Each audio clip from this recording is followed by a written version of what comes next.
What up, what up, what up, what up? Let me know if you can hear me, see me, all that jazz. We're back. We're back every Thursday, 11 a.m. Eastern. I told you, I keep telling you guys that we're going to be here every Thursday at 11 a.m. Eastern. So, I'm just fulfilling what I'm saying here. But I got an interesting one for you today. Drop where you're at in the chat and all that sort of stuff. Let me know you're here. Again, hear me, see me, all that good stuff. But interesting one today. We are going to be talking about, as you can tell by the cool thumbnail that I put together in 5 minutes earlier, with a little bit of help from Grok to get that little image going there with the Indiana Jones type looking thing. I thought it was kind of clever. Maybe it wasn't. But the concept here is that, as you can see, I've been using bricks. I actually looked up some data. I purchased bricks on November 9th, 2023. And I don't think I really started using it heavily. It might have started like a little bit tinkering right away, but I started using it like right after that. So probably December of 2023. Obviously I was finding all sorts of bricks content like Kevin Geary and so many other people at that time. And I've since now created like relationships with all these people. It's absolutely amazing what you can do in a year if you actually just try. But no more, that's not the point of today's video. What the point of today's video is that I have been utilizing bricks as my main website builder. Like if I've had client websites or my own personal websites or other projects and stuff like that, bricks has been my go-to for the last year. And obviously, as you guys know, I've been pretty heavily involved with the community, again, building these connections, relationships with different people, doing, collaboration content and everything like that. And I really enjoy learning. I've enjoyed learning bricks. I've enjoyed learning, ACF, Jet Engine more deeply, all the other tools, WS Form, like everything that I kind of use. That said, if you guys don't know about, maybe you're just joining now, or maybe you just saw this Elementor one, the reason that I have a connection to Elementor is because when I started using WordPress in like 2018, that is what I was using. I was using Elementor from 2018 up until about the end of 2023. So this year, in the grand scheme of things, in my WordPress journey and web development, journey in general, like the whole thing, this has been much different. Like this is the minority. I feel like I know bricks pretty well, and I've enjoyed what I've been able to do with it. But this is literally the minority of my time has been bricks. The majority of it was Elementor. This stream is not sponsored by Elementor. Elementor didn't ask me to make this or anything like that. The reason I'm making it is purely time-based. It's been about a year, a little bit more than a year, because if you go back on this channel, you can see a stream. One of the first ones that I currently have like shown in the live tab is like it says like bricks is legit, and that was like on January 4th of 2024. So it's been just over a year of me using pretty much bricks. Now, again, I want to kind of give you a little bit of the context here. I've used Elementor in a sense because I do have still legacy websites, maybe like 20 total, but I don't think all of them are active. I just looked in the back end of Elementor, like all the active, licenses, installs and everything. And I have about 20 sites that are still there.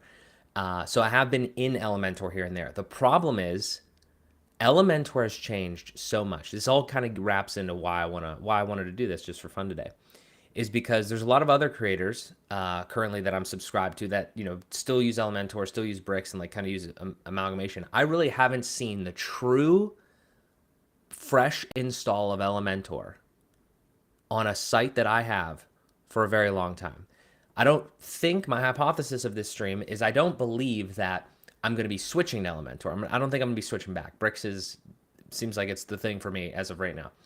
But my point is that I want to see it from an actual true perspective, because one of the things that I see kind of in our industry is there's just too much shit to possibly like experience and know of at any given time, that like, especially, I'm going to be completely transparent with you guys just as a creator and somebody that disseminates information to the masses and all that sort of stuff, sort of like, and just learns with you guys. Like, I literally do not have enough time, even though I do this kind of like semi full time.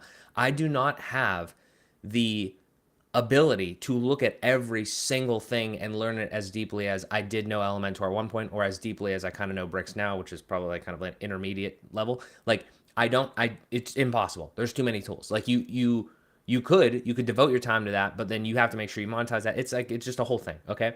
My point is that I have done my best, and you may have noticed this. Elementor treated me well when not the company itself, but the product. like treated me well when I was using it. I was able to build websites. They were decently like performant or whatever, and that was fine. And it worked until I needed to do something else. So my point is that between the time that I like stopped building Elementor websites and now, I believe that it has changed drastically, and not even just from 2023, but even before that, I was using like Jet Engine, and then because I needed it, like I'm just saying, there's a whole time period. Like you'd have to go. There's a whole history lesson you learn about Elementor, but they were one of the first ones. They had to like iterate through like all the looping features and all that sort of stuff. They had to get grids. They had to get like all these things. There was like I have websites built in Elementor. They're still using the goddamn like sections and columns and bullshit. And you can imagine how big of a nightmare that is to go back in and deal with that. So my point is that I want to see where it's at now to see if I could actually potentially recommend it to anyone for any reason, for at least for specific reasons. Again, I'm not thinking that this stream is I'm gonna come out on the other side and be like, oh, I'm using Elementor now, or you should use it too. I genuinely just want to have an honest perspective on where it is right now and what it can do. And I think it's really interesting because, like it or not, it is the biggest page builder in our space. So that's the just general context for why we're doing this here and why I thought it would be fun. So let me go to the chat and see what you guys are saying. Appreciate all you guys being here. Skating choreographer, what's up? All good with sound and video. Thank you so much. Nice topic. I stopped Elementor about 3 years ago. I had a quick fix on it about 2 years ago, but haven't looked at it since then. Thanks for your stream. Very curious about it. Yeah, for sure. Elementone, nice. What's up, Sanan? Sam Gilbert, hey, what's up? Thank you.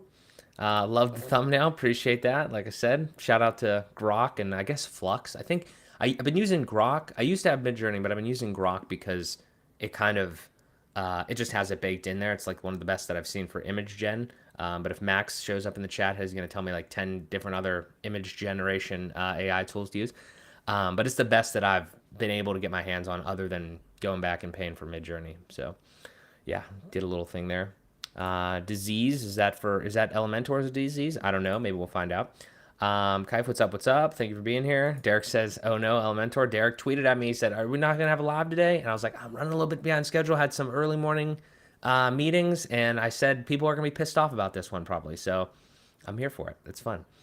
I know it's very interested in this. I'm always surprised when I hear that people use Elementor page builders then say core is confusing. That's an interesting perspective. I want to kind of highlight that one. I'm going to star that one from Nomad because I never found Elementor to be super, back in the day at least, I never found it to be super kind of like confusing. Core, I feel like, I don't know, the core is different. We'll talk about that a different day, but like core, I just feel like, I mean, I was using grade last week and it's hard to, especially when you get like extra things atop of it, it's difficult to know where things begin and end. It's just, it's an interesting thing. We'll see how that continues to evolve. Oh, there's Max. What's up? Let's see. Where do we go here? Let's see. Elementor changed so much, but same time didn't change anything at all. We're gonna be interested. I've only heard things and I've kind of seen things in the legacy sites that I have. So we shall see what is up. On the road again. What's up? How we doing, Max? Thank you for being here, brother. I saw a Slack message from a 20-year-old WordPress agency owner who sells courses on learning WordPress that didn't even know you could have more than one menu in core. We're all in bubbles. Definitely.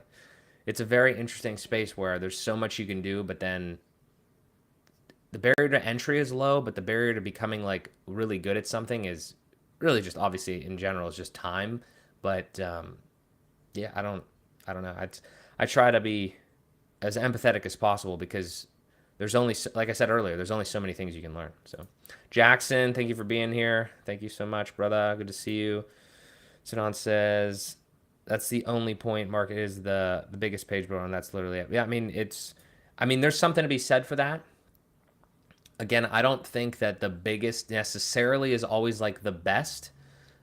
And I think in certain cases, you know, again, I'm going to be comparing this a little bit to Bricks because that's what I know heavily now. And Bricks just makes me feel more like it feels like more like an 8, but I don't know right now. We'll find out. But my hypothesis thing I'm working with is Bricks made me feel like I was closer to the code without being a developer, obviously. I was like actually utilizing, and maybe some of this honestly too, I do want to kind of like credit Kevin Geary for some of this because like the way in which I started watching this stuff, and I feel like the way that the average Bricks user thinks is more like heading or like section, container, block, div, heading, text.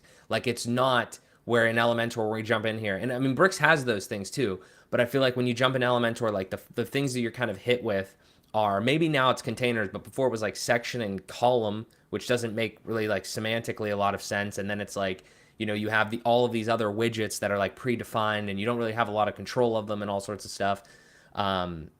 That's I just feel like there's a disconnect in the philosophy almost of those types of different builders and then ultimately their users. So I don't know. That's just again, that's kind of where we're at. Kipe says Elementor now has more than 20% of WordPress sites. I'm using both Elementor and Bricks. Elementor if requested, Bricks if allowed, but for some personal projects, Bricks is the way to go. Yeah, I would say I'm pretty much there. Like I said, Elementor sites for legacy things currently. What would be the key things that you would find better in Bricks and Elementor? We'll definitely go over that, Dan. Appreciate you asking that. I will star that for you. And what's up? What's up? Thank you for being here. Nomad said, I think the biggest issue is that none of it seems like are actually learning the core first, though. What we're comparing things against is what we don't know. Yeah, I mean, I think the problem with that is just timing, though. I mean, when I came into it, I think I was right around 5.0, right? That's when kind of like Gutenberg came. So I think that obviously the page builder scene is obviously marketed more in a sense because they're products and they need to make money. And then you have the core experience that is kind of like it is powerful, but it's not powerful to the person that like wants to build design friendly websites. I feel like it's getting, I'm saying it's getting better, and I always try to be as generous as possible with it. But again, anytime that I'm in there, I feel like I'm relatively inquisitive and I can kind of pick up on things. It's still not as easy as I feel like when we jump into like Elementor. But at the same time though, like that is literally Elementor's mission. If they do not make this shit easy, they do not make money and they will die. I'm not saying at this point, maybe we could say they're like too big to fail or something like that. But I'm saying like that is, I feel like I haven't talked to anybody specifically that brought the plugin up. And I know I have some contacts in the space, but I don't have I haven't like interviewed the Elementor CEO and said like, hey, when you started out, were you trying to make this as easy as possible to build websites? I'm sure that it's something like that though, like design friendly and all that sort of stuff. So I mean, like, I just think it's a difference of literal like goals and objectives. Like the core team obviously wants to make it better and make it as friendly as possible, but there's a huge underlying backend that people don't see, and I think we don't give that enough credit. But I also, that's another area where like I've just heard about that and I don't really know exactly how you can extend it. How, like, I know you can curate the core, core WordPress to be like a beautiful experience. I've done it with maybe like UI tools like a Gutenbricks or something like that, but I'm not in that code. Like I'm not playing with that. So that's like another thing that I would have to go explore. And I'd love to take you guys along for the ride on that. But that's what I mean is I feel like it's a differing philosophy and objective because like Elementor is a product that was basically made for almost designers at first. And it was like, our goal is to make this easy as possible. And they innovated. Again, the other big thing that you absolutely have to, if you're being objective and you're not being like, emotional about it or subjective at all, you have to give credit where credit is due. Elementor was one of the first people. It's not one-to-one like this, but there's a chance that we don't have Bricks if Elementor didn't exist. You know what I mean? Like it's kind of like that. If Elementor did not like go and innovate onto like the page builder thing, and I know there's probably more before that. I'm not trying to like say there wasn't, but I'm saying it came before these newer gen ones. So I feel like you just have to call a spade as far as like how that evolved and everything. Just trying to see the whole picture of it there. Knowing Bricks and a little bit CSS gives you superpowers, 100%. It's crazy. Curtis, thank you for being here. What's up? You didn't see the Flex container stuff you left before. You definitely need to revisit 100%. Yeah, no, I was right at the tail end. So like I had like sections and columns like a long time, and then like I was still using, I think maybe like a few of the Elementor sites that I have legacy clients on have containers enabled, but this is the reason I actually have a blueprint for Elementor just in my like on my server, just if I ever need to like do something or test anything, which is rare. But I want to literally go over here onto this. I want to just show a quick little thing. Obviously, you guys, if you haven't seen like Elementor or whatever, I want to cover the pricing extremely quickly because that's changed heavily from when I started till now.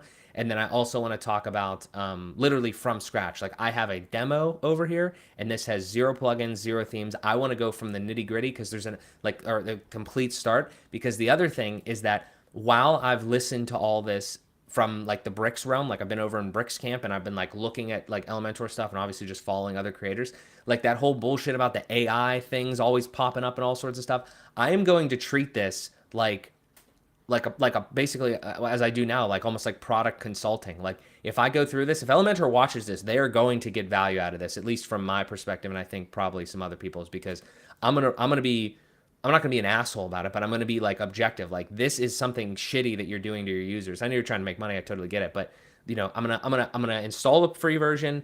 I have the pro license still, and I'm just gonna give my honest thoughts because that's what I do here.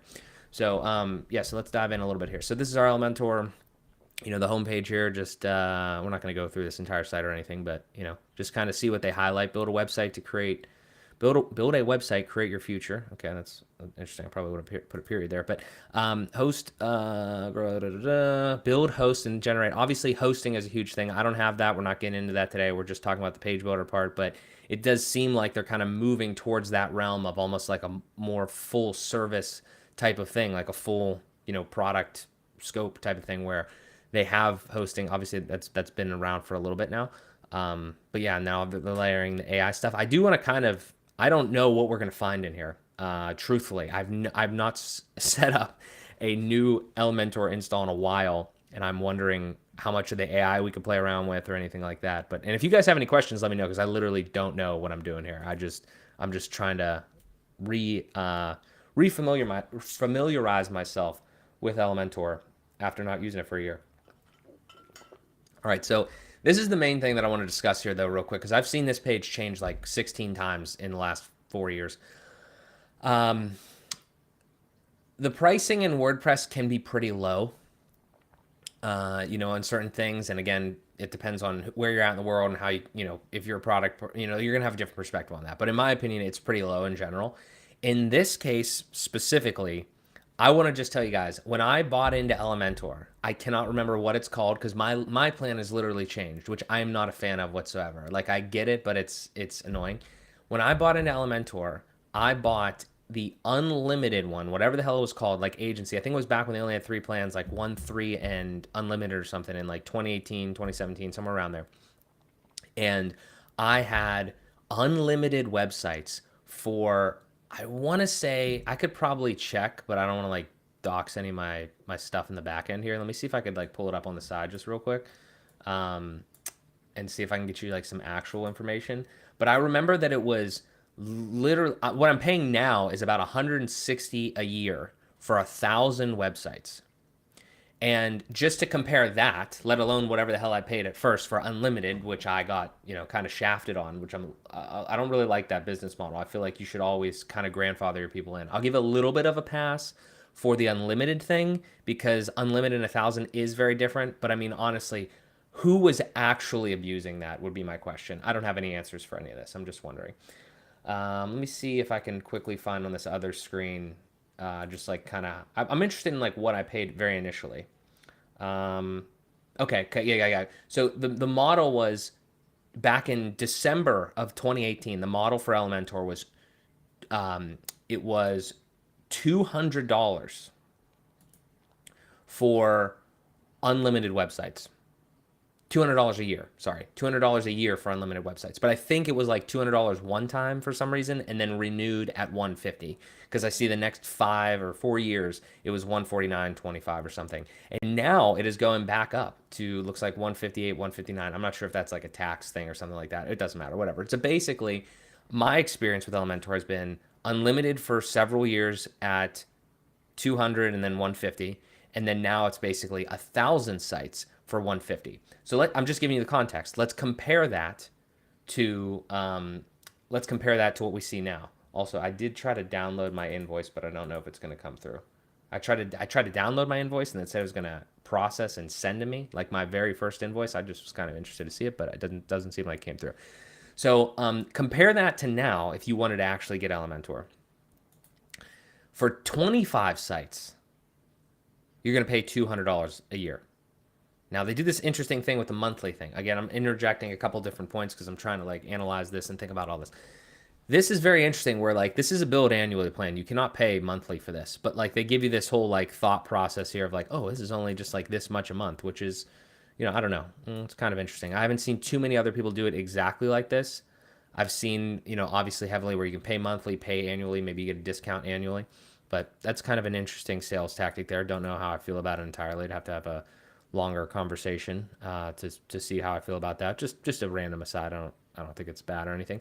But yeah, so my point is that $200 a year in like 2025 here, that's what you're gonna be paying for 25 sites versus the 1,000 sites that I currently have that I'm paying allegedly 150 for just from the grandfathering of that. That's 400 now. And the reason again I'm bringing this up is because I saw somebody post somewhere, I don't know where it was, on Facebook, just in passing. I was like, my Elementor subscription is going up by double, and like, should I keep it or not? And I don't know. I haven't gotten anything about that. I don't know if that was certain plans that were more recently, or if there's like a like a cutoff where you were grandfathered in or not grandfathered in. All I'm saying is like, I'm not a product owner yet, but I feel like the products that I've purchased and consumed, the ones that I enjoyed the most, or have like a lot of the respect for, are the ones that like I get in at a price, and then that's the price that I pay in perpetuity. And I know that's easier said than done in certain cases, but I feel like if you're gonna pay a price, at least like that price, it's easier said than done in certain cases, but I feel like WordPress might lend itself to being a little bit more of, you pay a price for this like version or this amount of things or this amount of licenses or whatever, and like you get that for the rest of time. Like you get that for the rest of time. If there's new features or new add-ons or something like that, I don't know. This is a big operation. There's a lot of different things going on. I don't plan to know every detail. I'm just trying to like kind of work through it in my head. My point is that if you want what I have right now, you can't get unlimited anymore. If you wanted what I had, like 1,000 sites currently, the license that I have, you're paying $400 a year when I'm paying $150 right now. Just again, based on timing too. I've been a customer of theirs since 2018. So just wanted to throw that out there because I think that's kind of important to think about there. Okay, back to the comments here real quick, and then we'll dive in. My analogy would be using a third-party client social media account like Instagram if you're never actually using the Instagram account, but say that third-party app is the best way to go. I think we're talking about core versus, are we going back to that core versus page builder? I've never actually used the Instagram account, but say the third-party app is the way to go. Oh, yeah. I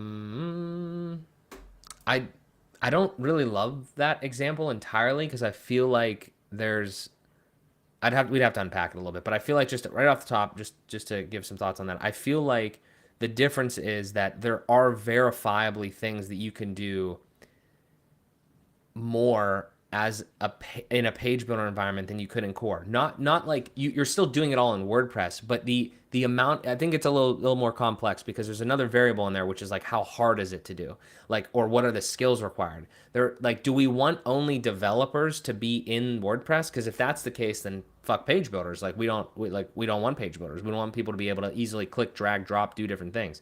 But if we want people and we're accepting of people that aren't developers, then there is 100%, the reality is 100%, it's way easier to do a query loop in Bricks, or, we'll get into Elementor, but like in Bricks, it's way easier to do like a query loop for we'll say like an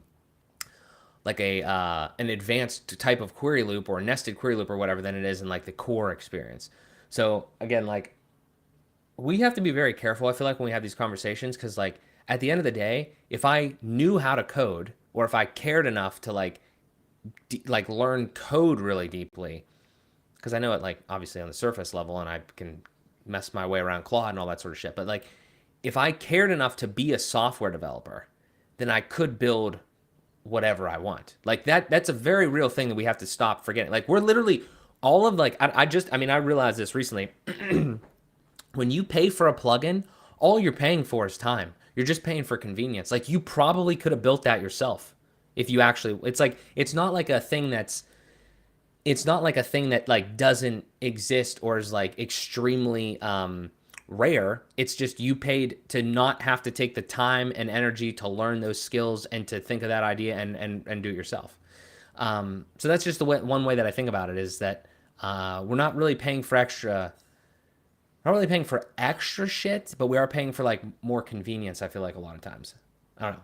Just a thought. Skating, yeah, I do still have this subscription. I know these comments from a little bit ago. Yep. There's actually working on a landing page in here. The pain is unbearable. I'm excited for you, Isaac. I'm excited for myself to see how bad it is or how good it is. I don't know. I let the intern make some client changes on Elementor, and I'm just staying away like a fire. I feel you. And what's up? What's up? There we go. Pain, just pain, pure pain. Isaac says. We share Elementor licenses with 2 agencies. We still can't pass the 300 site. Yeah, that's what I mean. It's like I feel like I'm not like upset about the 1,000 thing. I just think that that's my point is I don't know how many people are actually abusing it to the point where it's like, in the boardroom we're like, maybe we should like make these people feel some type of way because we're gonna go from unlimited, which they paid for, to 1,000. You know what I mean? It's like it's a cost benefit of like how are we gonna piss anybody off by doing this? Are we going to piss people off more than it actually matters? You know what I mean? And I don't know. I don't know. I don't know the numbers, so I have no idea. I'm just, spitballing. But like my thing is, yeah, I mean, like I have maybe 20. Obviously, we're not like heavily in that, but I know people that have more. And I just wonder generally too, how many people like got to 1,000 and have multiple 1,000 site licenses, just as an example. It'd be interesting. Since started building with bricks last year, numbers, yes, yep. Bought Divi theme LTD twice accidentally. Hello Bricks and LTD, both great prices. They were great prices. Matt says just joined. Did I miss the good stuff? Not yet. We're just about to dive into that, Matt. Thank you for being here. A lot of comments. Appreciate you guys. Want to make sure we get to them. Elementor reminds me of Apple locking their ecosystem of paying for things that are just free elsewhere under the rubric of better. Like Apple, best market share doesn't equate to the best product. Yeah, I mean, I'm an Android guy. Boom, right here. Got Google Pixel. Yeah, I mean, I feel that. I think I do want to dive into this though, because I really feel like that. I feel like this is an interesting one.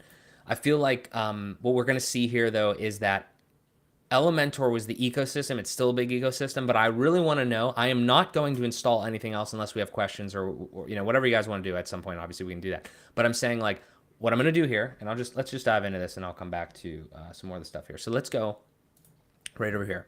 I'm just gonna go through this, and we're gonna do how I remember to do like an Elementor install.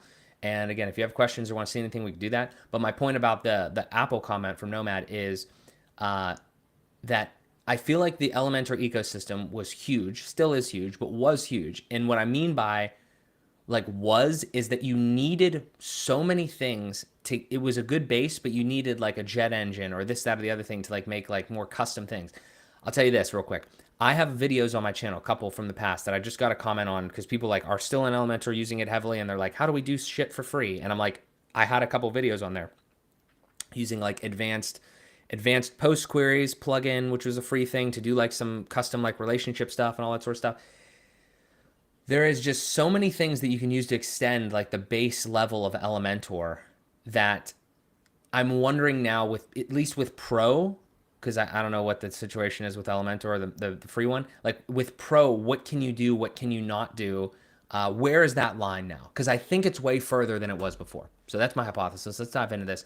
I guess the first thing we should do is I normally go and I download Hello.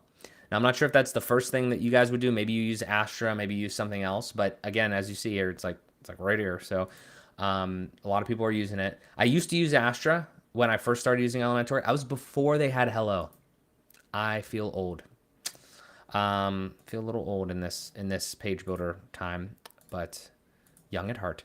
Okay, so the first thing I did was download Hello, and obviously, like, you can enable automatic updates. I didn't even have that when I was doing this or whatever. There's some theme settings. I do kind of think we should probably like go in here and just kind of see some random stuff real quick. I don't want to spend too much time on this part, but I've seen these before. Disabled, like right off the rip. Again, I'm going to say this probably too many times. Right off the rip, though, there's so many things that you can tell are like weird, like kind of like sort of not necessarily in weird places, but like I can't imagine. I don't envy the Elementor development team over the last 7 years or whatever, however many years it's been. The amount of like things that have changed and the amount of legacy shit that is in there because they just had to like innovate on like page building at first, and now it's like way different, and I have to keep up with all the like the newer comers even though they're still huge. Like I don't envy that situation at all. And I feel like just little stuff, maybe not exactly like this, but like these are kind of weird. Like disable skip link, disable page title. Like what? Like I'm not even sure what we're doing right here. Like I know what this is gonna do, but like I look at this and I'm kind of like thinking, where's this?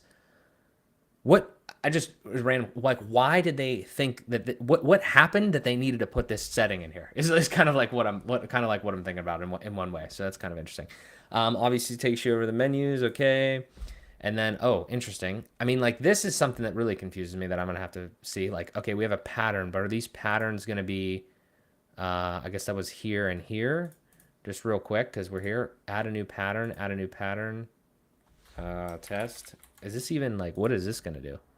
Okay, we're in here. What is it? What are we? I don't know how to use this, so I don't know. Obviously, this is the block editor situation, but I'm wondering, like, are these patterns somehow in Elementor? We're like super early and this doesn't even really matter that much because this is outside the scope of it, but it had patterns. Like you would think if the theme, you would think if you're here and the theme has nothing to do with patterns, this button wouldn't be here. So I don't know. That's another random thing we could play around with at some point. Maybe I didn't realize that. Maybe there's some sort of connection there where you can kind of have block editor patterns and then Elementor plays around with it as well. Like kind of like again like a Gutenberg or something. I don't know. We shall see. Okay, so the first thing we did though was we downloaded the theme, Hello Elementor, which if you're using Elementor, I gotta be honest, like I can't think of a reason not to use this. Like I feel like it's just gonna, it's super lightweight. It's gonna like, I really enjoyed the experience using this because then I didn't have to worry about any of this shit over here. Like this is accessible elsewhere. This stuff I think is now accessible elsewhere. Obviously, like this stuff almost like shouldn't even be in here. It's like the customizer is just like, not necessary anymore. Header and footer. This was an interesting one because I know, like, I also have a different experience because I never really had just the plain version. I pretty much bought Pro right away. So I'm gonna upgrade. I'm gonna start down. I'm gonna install Elementor right away. Also, I wanted to do this. Oh wow, that was fast. Oh, I didn't realize it was just gonna automatically install it. Okay, I wanted to show you guys something that I found earlier. That was just kind of interesting. If you go to Elementor, I don't know if you guys have ever had this situation happen to you when you search for a plugin and you can literally type it like just a hair off, like one letter off or whatever, and it's not right. I know I've had that experience. I don't know if this has gotten better, but like I typed in something like this earlier and I don't know what it was, but it wasn't the full word and I still got Elementor. Of course it's not going to work. Of course it's not going to work now. But like something like this, see, like that's misspelled, and I still got it, which is really interesting to me. I don't know what's going on in the back end. I'm not trying to be conspiratorial or anything. I'm just saying like that's not spelled right, and I know that I've spelt shit like one letter off before and I didn't see it, but with this one it does come up. So it probably works with other things too. I'm just like is there, you see what I'm saying? Like classic. This is a super small detail, but I was literally just mistyped that earlier, and I was like, what the, how is that even possible if that happened? Anyway, whatever. So we have it installed because we clicked that button. They got 10 million plus people on this thing. I mean, that's wild. And that's just, I mean, well, I think you have to have the free version if it's still the same as before. So there's the free version. All right, so create my account. I already have an account. Let me see how I can do this here. I'm gonna slide this. I think I'm already good. Just connecting it up. Cool, great, lovely. All right, so again, I want to be holistic here. I know you guys want to get to the actual page building, but I want to give my thoughts on this whole situation as a new Elementor user to the new version of it, so to speak, or a very more recent version. Elevate your website with additional pro features. Which pro features would you like to bring to create? Okay, I'm already confused, but I think it's because I created my account and I was already an Elementor user, so I probably shouldn't have done that at first. I'm wondering though, did it already install the pro version? Interesting. Don't know what's going on there. Let's see what happens next. My point is it's asking me about Pro, but I connected my account. It knows I'm a Pro user. I'm wondering, do you still need a Pro? You definitely still need a Pro plugin file, I'm sure. So whatever. We'll see when that happens. Which element for? I mean, I guess all of it, right? Why the hell not? Sure. Who gives a shit? Based on that, we recommend. Oh, well, I'm already a user, so maybe it doesn't know that. Interesting. Okay, well, I take what I said back. That's kind of an interesting situation. It's like it's asking you what you want, and then it's gonna recommend something. Interesting. Okay, just a random thought. And where'd my skip button go? What the hell? Whatever. We'll connect Pro up in a second, but I did want to kind of see like just a brief version of the free part. Welcome aboard. What's next? Edit blank canvas. Choose.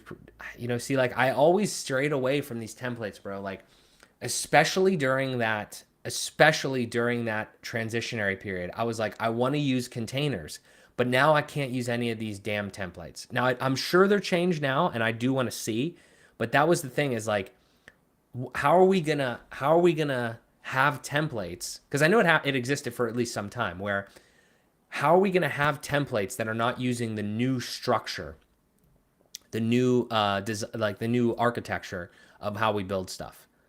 So this is all very familiar to me to an extent, but I'm pretty sure you're gonna have to upgrade for all these. So I do want to kind of I want to come back to the kits. Let's come back to the kits for a second. Okay, obviously we already got one of these. I don't want this. So that's the first thing.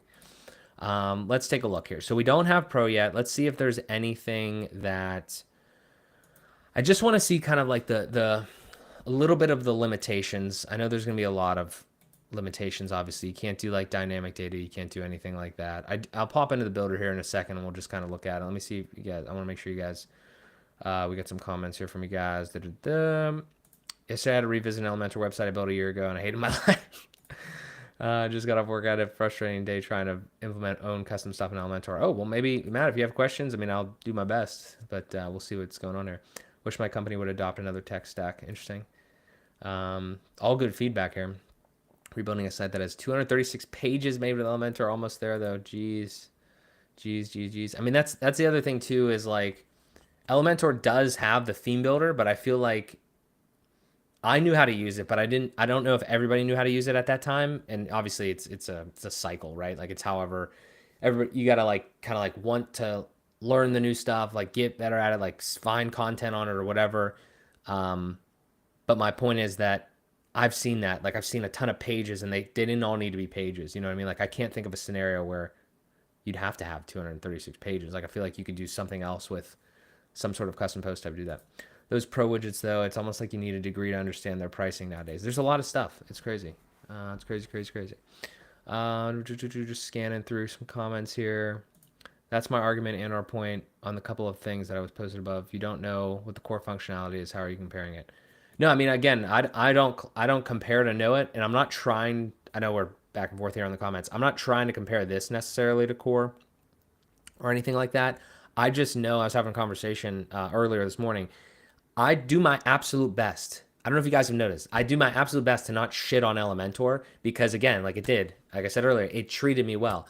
But now I don't know what it's like, so that's literally the reason we're doing this stream. I try to not do those types of things. So yeah, everything is buried so deep in Elementor, pain and agony all the way. Interesting. Bad optics. Yeah, we talked about that. Interesting. They keep growing, and to be honest, a lot of work in Elementor. Yep. Okay. Let's go down here to the bottom here real quick. So Bilal says, Elementor release Hello Biz theme and Hello Plus plugin. I don't even know what those are. Maybe we could try those out. Trying to use bricks in my market is an uphill battle every time. I feel that. The Elementor still comes is because of tags, like weird tags. Okay. Maybe more people should have tags that are misspelled names then. That would be interesting. Matt Mullen is playing with you. That's funny. Nice. Cool. Hello Biz theme. Okay, cool. Hello Biz theme. Okay, cool. I'm trying not to be biased, Mark. I know it's hard, but we could use an impartial. Yeah, no, 100%. I'm doing my best. So let's see. I do actually want to try to start with that then, because I'd heard about the Biz theme, but I've never actually tried it. So let's try that real quick. Let me just see if I can find that, because I don't know how the hell to search for that. Can we just say hello, or do I need to go download this somewhere else? Oh, interesting, cool. So let's activate this because I think hello. Oh shit. Okay. Okay.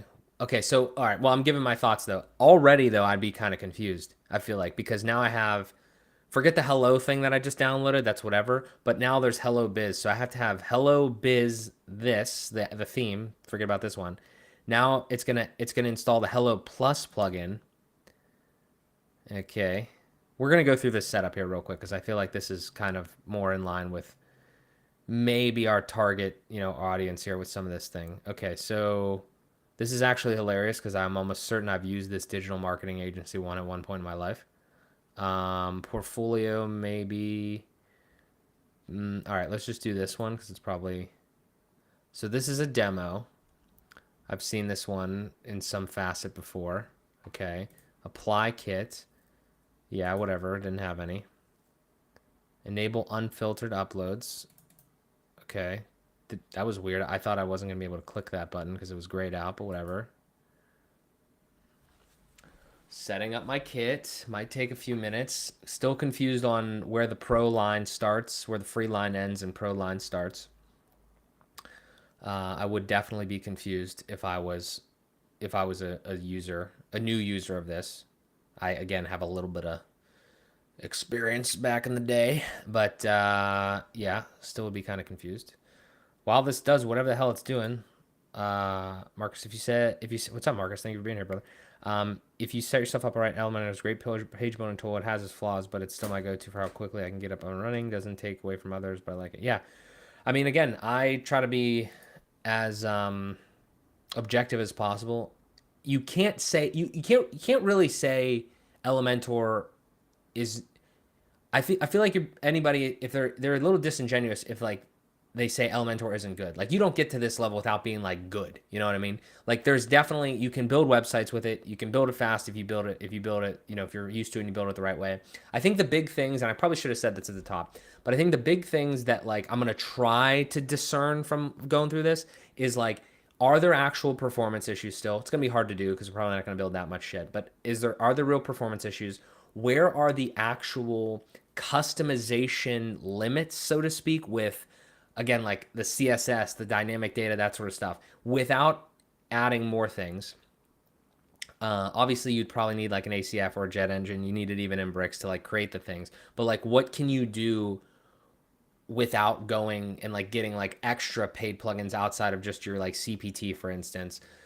Those type of things. And I'm just trying to cite the things that I've heard, and I'm trying to either verify or whatever the opposite of verify is, like deny or whatever. Yeah, let me see if I can zoom in. I got some weird stuff going on. It's kind of tiny. Okay, congratulations, you created your website. Boom, bang, boom. Okay, so view my website. Can't open that in a new tab. Don't like that. All right, customize my site. Whoa, okay, what are we? This is an interesting situation. They went with the black backgrounds here on these. I can't even read this. I don't know if we want to get the accessibility police. Is there something wrong on my end? Because like I can't read that at all. That is white on light pink. That is something. Somebody write them up for that. Also, this is kind of like not only can I not read this, this is also kind of an upsell in a way, right? Which again, I'm not shitting on people for making money. I just just saying if you want me to buy something, I should probably be able to read it. Or at least I mean I know that you can get it for free, but I think that ultimately they're trying to upsell you. Okay, I'm still again a little confused where we're at. I have Hello Biz now. Let's actually take a quick step back though, because now they installed some shit for us, right? So we have the free version of Elementor, we have Hello Plus, which anything with plus in the name to me seems to give off money vibes. So like I know I'm not paying for that right now, I guess, in this install or anything, but that's still kind of slightly confusing. What does this actually even do? Free WordPress, seamlessly with elements for low themes, robust. So also maybe you guys can tell me, can you use this Hello Plus thing with, yeah, I guess it seems like it enhances both of them. Okay, and then Hello Biz there's Hello and there's Hello Biz as the themes. There's Hello Plus, which is a plugin that works with those themes. And what the hell does it actually do? Or is this Hello Biz? Very confusing. Okay, I just want to have a little bit of fun here because I'm very confused. If I deactivate this, okay, so I deactivated Hello Plus. Super strange. I'm a real big like consistency guy. Try to be like as semantic as possible, or like trying to like understand what's going on. Like I don't understand how I really got this here, unless this is just from the theme. But then if that's just from the theme, what does this do off the bat? I'm sure I could figure it out. I'm just saying, what does that do? Kind of confusing. All right, whatever. So if we view the site, then we have our template that we had there. Okay, great. We'll get into the builder here in a second. What else can we do? Quick links. So customize our site name, logos, site colors. I'm also trying to think of this from a realm of outside of WordPress, because if I was like consulting Elementor, my thought would be like, what are the reasons that Elementor hypothetically or somebody would want to use Elementor? They'd probably want to use it because it's like easier than something else, or like akin to like a Wix or a Squarespace or something.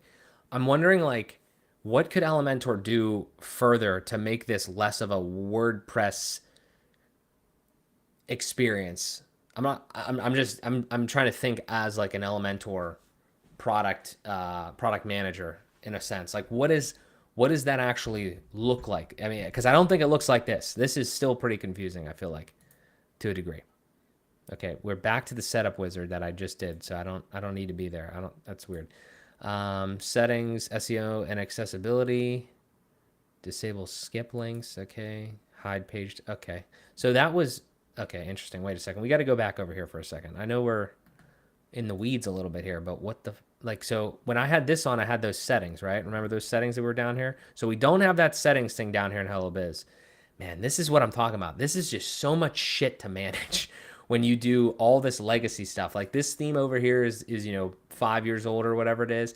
This one is new and it's different in the way in which the stuff is laid out. Like obviously we talked about patterns and menus or whatever. Where the hell does home go? Okay, back to this. Okay. It's another thing in my sidebar.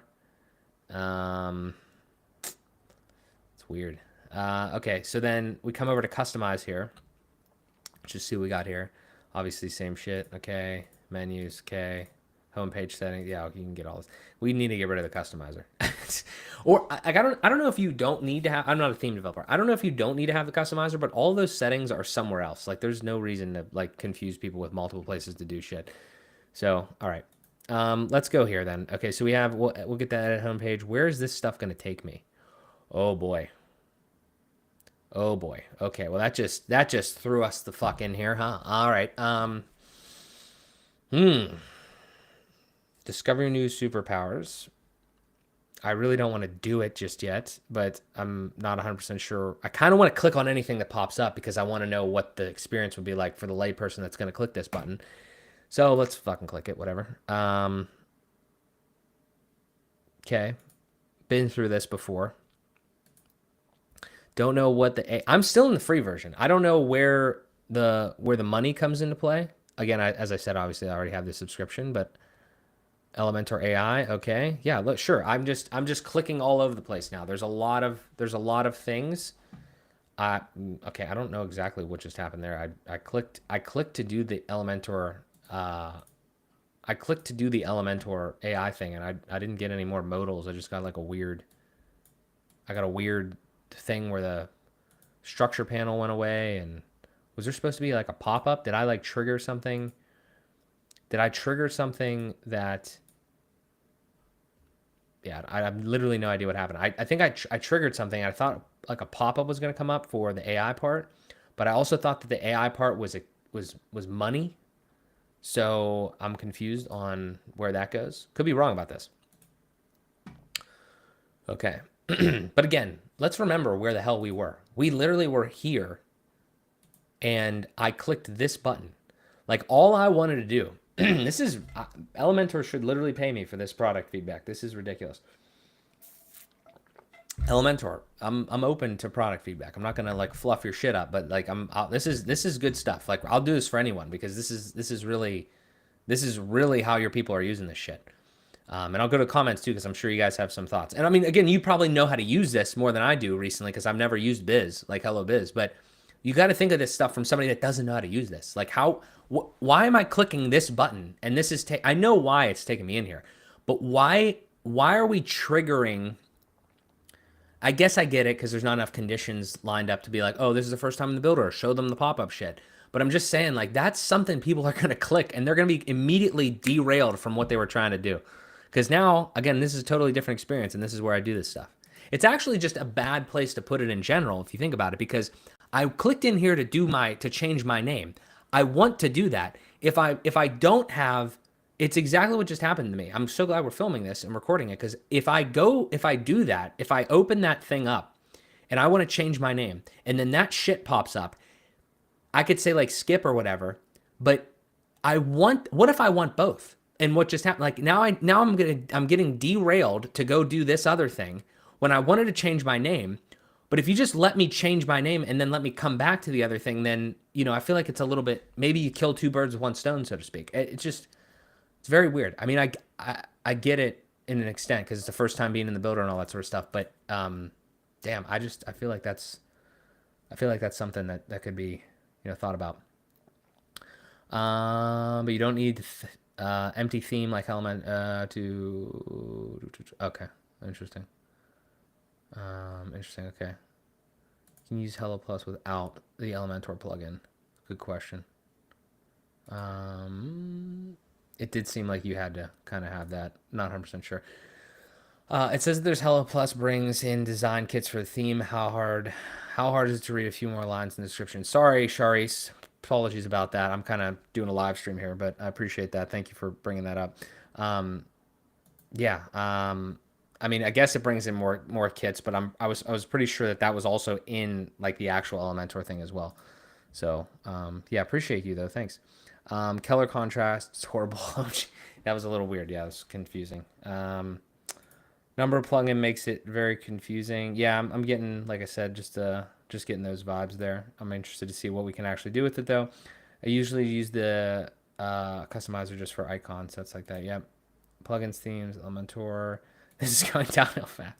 I mean, again, I think there's a lot of functionality here. I'm actually more thinking about just the user experience, so to speak, so far. Because again, I'm trying to get in here and I'm trying to do different things, and like they're telling me to do that. The problem is I'm not exploring. Like this is the onboarding effectively, right?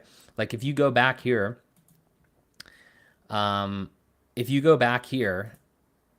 you click this, like this is telling you to do quick link stuff, and then it's going to give you, that other stuff like that. It wants you to either try AI or this or the other thing, which I'm fine with the trying AI. It's just I feel like you need to be, if you're asking, if I want to do this, let me do it right away. Don't fucking derail me at all. I feel like that's the thing. I feel like yeah.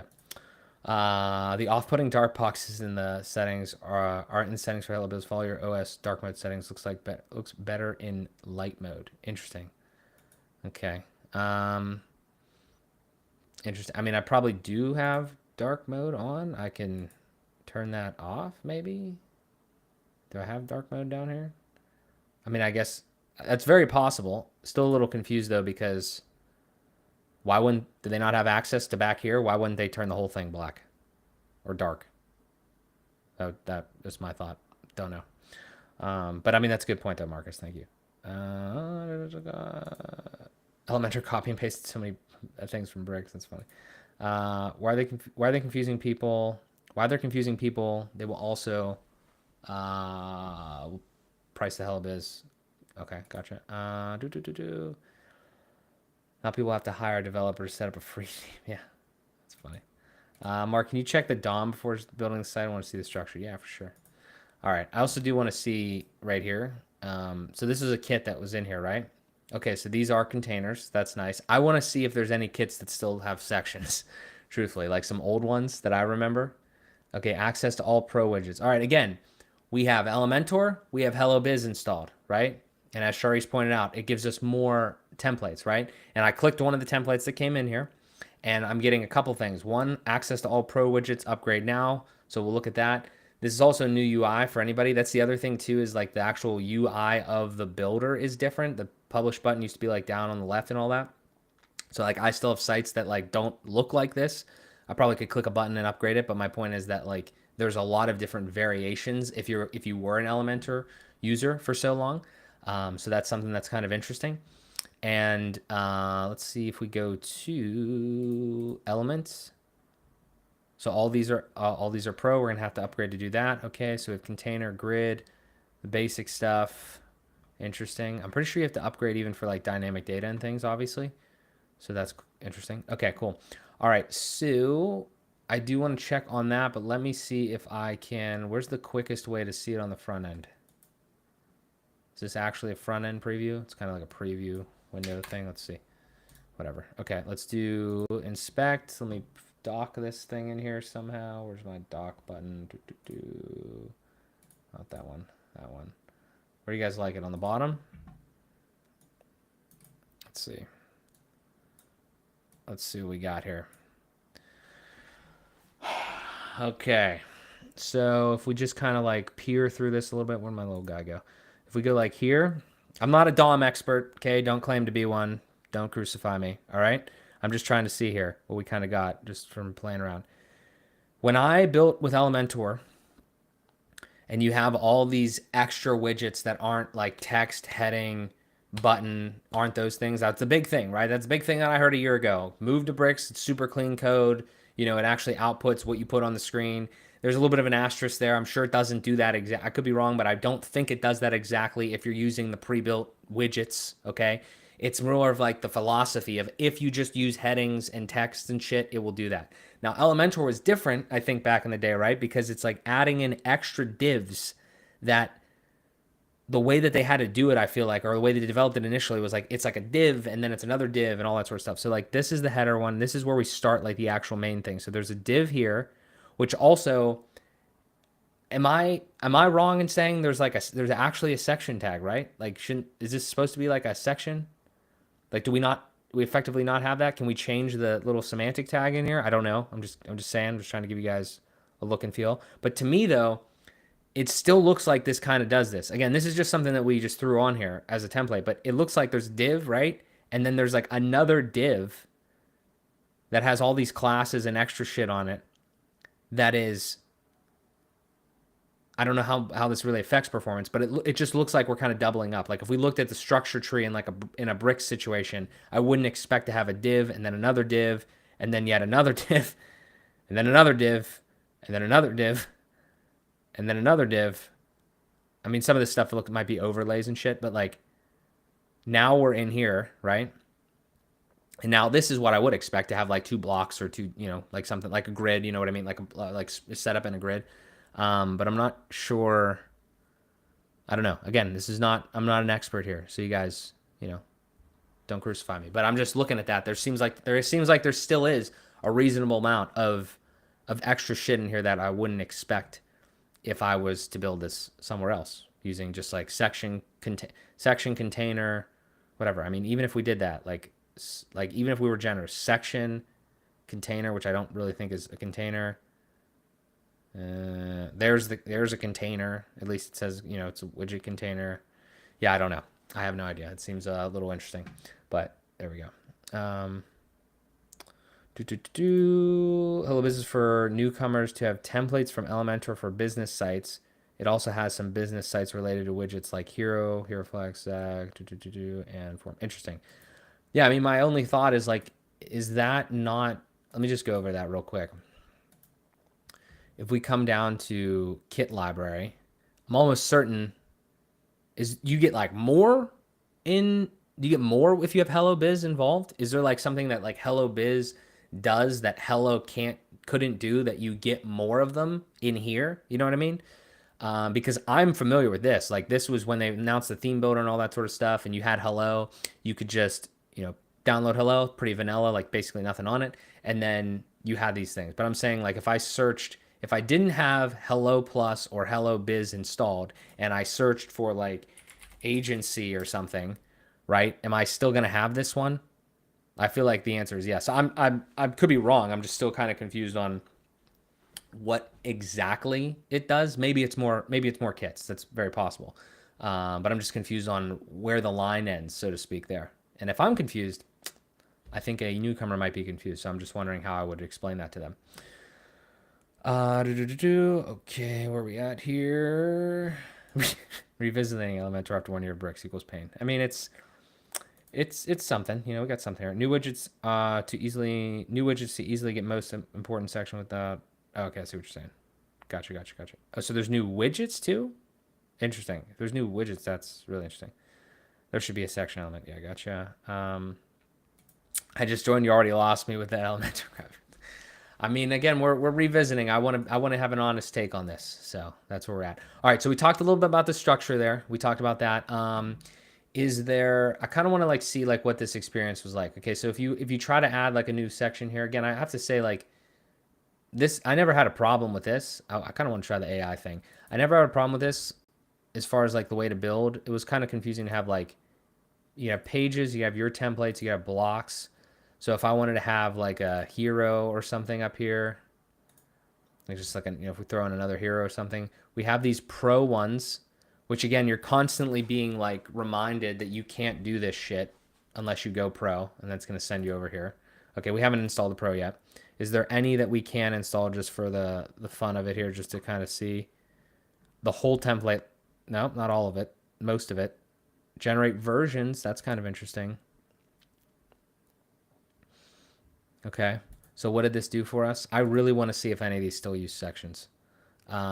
Where's our structure panel at? Fun fact, I never had the structure panel like actually up when I would use, like, not heavily when I would use Elementor, just because it was like not a thought in my mind back then. Um, Rename containers with AI. All of them? That's interesting. That's kind of a cool feature. Does AT have that yet, or ACSS or anything? That's kind of cool. I mean, I don't know if you'd actually want to do that, because if you're kind of like syncing your stuff, you might not want to do that, but that's interesting. Um, okay. Heading, button. Okay, they're also all okay. Headings. Interesting. H5. I don't. There's just so much stuff to talk about here, right? It's like how do you feel about like the structure, like the underlying DOM structure? How do you feel about how these kits were made? Do you give a shit? You know what I mean? Like, truthfully, do you give a shit how these kits were made if you're putting kits in here? You know what I mean?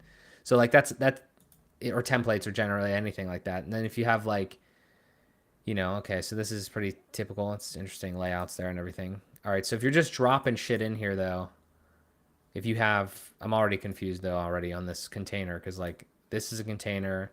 We have flexbox or grid. If I was actually doing this like section then container, is there a way? I know we're still in the free version. I'm going to change here very soon. Okay, so you could have a section. You could manually set that as a section. Little annoying, but okay. And then if you duplicated the container, this is always weird when they did this. Like, do I have to like be here and then put another container in here if I wanted to? Yeah, because that didn't put that other one in there. So now I have like a container within a container. Do I even need that? You know what I mean? In Elementor, I'm kind of a little confused. I'm just trying to, again, go off the bricks kind of architecture. So you have a section, and then down here, you'd have default. I think technically, there's no actual container, right? It's just like a div. And I think by default, it's probably going to be a div anyway. So you might not need to set that for those ones. So that's kind of interesting. And then what happens if I start throwing shit in here? Obviously, we don't have like any level of like a framework setup or anything just off the rip. So, maybe like just adding a bunch of shit in here just to kind of get a feel for this. Again, I don't know if I would want, my question would be, does anyone ever do this in Elementor land? Does anybody do container section and then container default div or whatever? I feel like that's probably not something people do. I would have to assume. And then it's like, okay, well, now I'd want it to kind of look like this. And if I go back down here, this is just one container with all that stuff in there.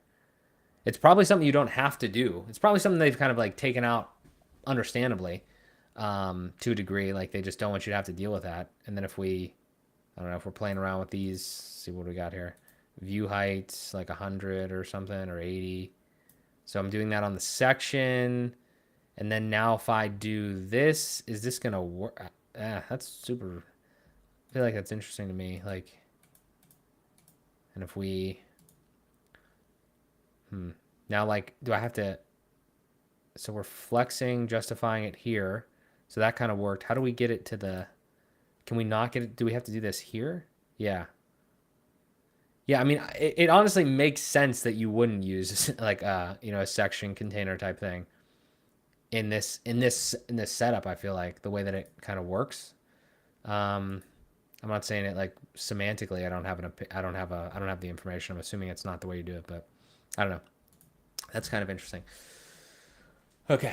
Let's see what we got here. I actually came to watch the Elementor crap. Am I in the wrong place? No, you're in the right place. Kaif, I wish I could put these things on screen, but I appreciate you putting all the custom emojis in there. If you guys want to get custom emojis, click the join link underneath the video. I appreciate you. Elementor's Wazy design point. Interesting. Yeah, I think people have different opinions on this for sure. It's easy from a design point of view, but the dynamics brick stuff is more compatible with bricks is more compatible. I mean, with bricks you develop working stuff with Elementor, you're good at looking stuff. Yeah, yeah. I mean, I think that's definitely. Matt Eastwood, what's up? Do you care about how these kids were made? You putting these kids in there? The question raises more. Kits, bro, with a T. This fuck guy. Old message. Check the. Okay. Check this widget's hero, flex hero, zigzag, CTA, and form light, as this is differentiated with. Are we saying okay? I've seen that like 3 times now. Kaif. Is that like? Are we saying there's extra things that are not in Hello? So I'm kind of confused on where that is, and I'm also confused on if I would need Pro to do whatever we're doing there, because like it seems like the free version is relatively quite limited. Obviously, we're not going to be able to do anything crazy. You know, if we want to put this dynamic content in there, that's a line that we need to go to Pro. There's this AI stuff, limited license, get maximum. I guess maybe see what this does.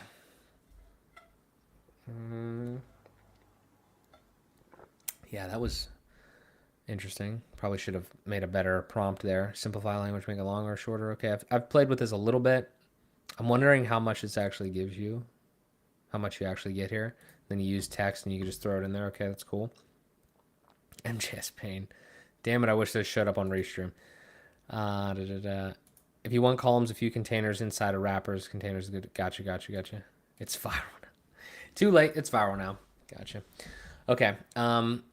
Well, yeah. So I mean, like, let's try one other thing here real quick, and then we'll download the pro version. Also, if you guys want to see me try to do anything and experience this, let me know. But if I go here, so like my other thing would be, I probably didn't need to do all that. Let me do this instead. If I try again, okay, and I come up here and I go, so this is the other thing is like when I was with Elementor, I didn't really understand like exactly why I would use Flexbox and Grid. I probably didn't like watch enough Elementor Flex, the Grid Grid and Flex content. But like if you just wanted a 2-column here, well, actually, let me first see something here. Is this one? Oh, is that what we're talking about? Flex Hero? I didn't see that Flex Hero. Yo, oh, whoa, oh, I see what you're saying. Wait a second. Whoa, wait, hold on a second. Kaif, I know what you're saying now. That is strange. Oh Jesus, that's a whole thing. That's a whole widget. What the? Oh my, that is a whole widget. That's not something I was thinking. Grid, image, multiple elements. No. I see what you're saying. Okay. How do I feel about that? Well, let's be honest, okay? I was doing the DOM thing on whatever the hell this is, which is cool. Again, I don't want to like, I need to see things from both sides. Like, that is awesome. It's that simple to do that. My point is that you're going to have people that are saying, well, that's like not what I want to do. And myself included, like this is the trajectory of people. They come into this, they put this Flex Hero thing in here, and they say, okay, we can do this. That's cool. We can. That's also really weird that like it like has to a little bit of extra It's not like rendering like it's like reloading a little bit there. That's weird. But anyway, neither here nor there. My point is that it's like cool that you can do this, right? But now you're limited on what you can do. Like as soon as this is the thing that like it's the cool part and the kind of the crux of these widgets where if you're new, you might not understand that you could have built something like this. This gets you to where you need to go faster. But the problem is as a product manager and developer, I feel like you have to realize, you have to like tell your audience like, hey, this is a really quick way to do this. But it's not the extent of everything you can do. Like if you wanted to create this, you could create this yourself with different elements and stuff like that. It's going to take you a little bit more time depending on your skill level and all that. But the point is, I wouldn't want to lose people by making it easier for them. And then when they need to do something more complex, they think that they can't. Because that's kind of what happens to me. That's what happens to me before. It's like I come in here and I'm like, I can't do what I need to do. And then now I need to like go find something else or something like that. So, interesting. I don't know. I don't know how to think about it. But my point is, how the hell do I even get this thing? Where is that? This is a flex hero. Is that it seems like it's its own element. Is this, why don't I just search? Where is that at? That seems like I can just add it. Where is it at though? I was just wondering, like, there's the layout ones. Is it right here? No. These are all pro. Ah, down here. So, oh, I see what you're saying. Okay, so zigzag hero, da da da. Wow, damn. Okay, so this Hello Plus thing. Wow, why the hell would that? Why would that be there though? Why would that be there? Like, meaning if I go out here and I deactivate this and I mean, and then I do this, now that's going to be gone. Just like a random plugin that has other like random things and a couple widgets. I'm sure it does other shit. Oh, link in bio. Jeez. Man. There's just, I mean, we're just getting to the point now, I feel like, in Elementor where there's just so much shit everywhere. And it's like, it's like there's so much stuff and there's so many things that affect other things. Also, what the hell happened with just what I was doing there? So now we lost, I'm not even sure what we lost. We lost a heading. We lost a header. We lost a header because we uninstalled a free plugin that, man, I feel like I know what I'm doing to a degree more than an average person, and I'm getting kind of confused. Like, why does Hello Plus give you seemingly random shit that kind of overlaps with Elementor Pro? And then it's also just like it's like the header and footer like type thing, all right? So are we, it's a Hello Plus header. Wow. Here's what I'm saying is I know that like the header and footer thing is kind of like isn't it a pro feature? So when I go and activate pro, which we haven't even done yet, when I go and activate that, am I now going to have like two types of headers? Are they like giving you like a little spritz of what's possible with the Hello Plus thing? And my last question, and maybe it'll get answered, is do I even need Hello Plus if I have if I have Elementor Pro? Is it kind of like the middle ground where they gave you just enough to be like, oh, this can kind of work for my business? I don't know. I'm not trying to be an asshole either. I'm literally, I'm not trying to be like disingenuous. I'm trying to like call out the cool things. It's just, to me, so far, I feel like I'd be super confused. Too many obscure steps to set up correct semantics, proper HTML structure. Just left. Yeah, I mean, I do think that. I don't know why. Even if like, even if you're not a semantic HTML, like, you know, like if you're even if you're not like extremely bullish on that and like you, and you don't really care about it, I still don't understand why they wouldn't just like, even programmatically, like on the top level, if this is the right way to do it, which I've been told it is, like if it's the proper way to put like a container like that, like just like automatically almost like just sectionize it, so to speak. I don't know, that's not the right way, but like just put the section tag. I don't know. I understand you can't do it on everyone, so they're probably just like, okay, just let them do it if they want to do it, but I don't know. It's weird. Skating choreographer confused. Yep, feel that. This is why Elementor sucks. You need to fight it to do things the proper way, period. I mean, yeah, there's definitely, I feel like there's definitely a little bit of that. They've gone full Wix.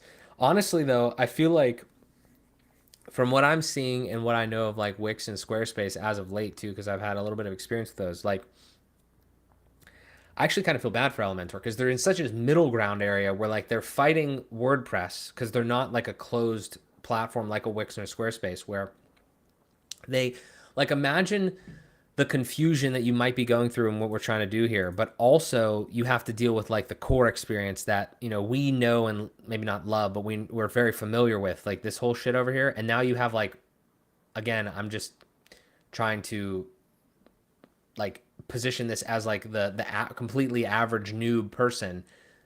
Like they're going to be confused about this even. Like we didn't like I'm taking this is completely after the fact. You know what I mean? Like I'm not even like going into depth on how confused they could get with like what the hell is this? Like I thought I was getting marketed for Elementor, not WordPress. That's literally how people I feel like some people feel like now because Elementor has gotten so big. They're like, I'm using Elementor. I'm not using WordPress. I'm using Elementor. It's like it's kind of a weird spot that they're in. So I don't envy them for that. I'm sure they have internal conversations on how they're going to deal with that. But yeah, so that's kind of where I'm at with that. I've lost track of where we were. I want to enable this pro thing because I want to see where this header bullshit, as one example, kind of goes. But I can't believe so far, truthfully, that there's like random extra widgets that you get with Hello Plus that you may or may not get with Pro that form light. I mean, like it literally seems like that's what it is. It seems like you had Hello and it was just nothing. It was just a theme, which actually I kind of like that concept. And then you have Elementor, which gives you whatever. And then you have Hello Plus, which is a plugin, and you have Hello Biz, which combined they give you like the smallest taste, like an appetizer of what you could do with Pro. And I'm assuming that you're not going to need this type of shit if you had the Pro version installed. It's kind of what I'm thinking. I don't know. We'll find out. Maddie says, preach. I feel the exact same way about pre-made layout parts. It's leading people down a well. It's good enough. Don't worry about it type thing. The Flex Hero should be a pattern, borrowing from GB, not a widget. Yeah, I would agree with that. As soon as I can't move the button. Yeah, no, 100%. I think that that's the way to go. Yeah, like where it's like more of like a layout or a pattern where, you know, you use your current elements, like use the base type elements, but you've created it into something else. Yeah. I love that. It's zigzag style. Yeah. You should have zigzag. You should have zigged when you should have. Let's see what a zigzag is. Oh, all the way on the bottom. Oh, look at zigzag. Look at this zigzagger. Look at that. What is going on here? Oh man, what is going on here? That is wild. I mean, again, common layout, kind of a good idea that they did something like this. Very easy to implement. I'm sure it responds well. You know, but at the same time, it's like now I'm gonna be pissed. You know what I mean? I'm gonna be pissed at some point here where I can't move stuff around or play or do anything different. Like, what if I want a little accent heading above these? You know what I mean? I don't know. I think I'm effed. Yeah. Professional term is zigzag. That's funny.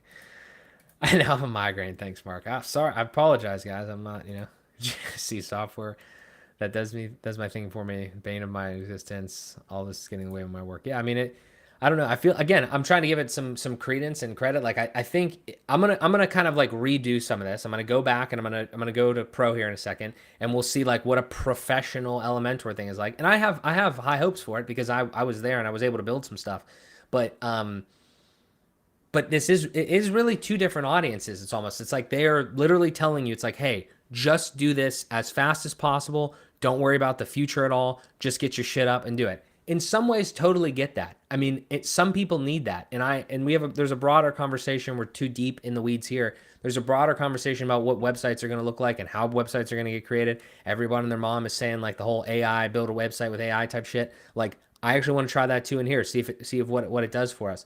But these are just different. There's too many things there, too many different pieces.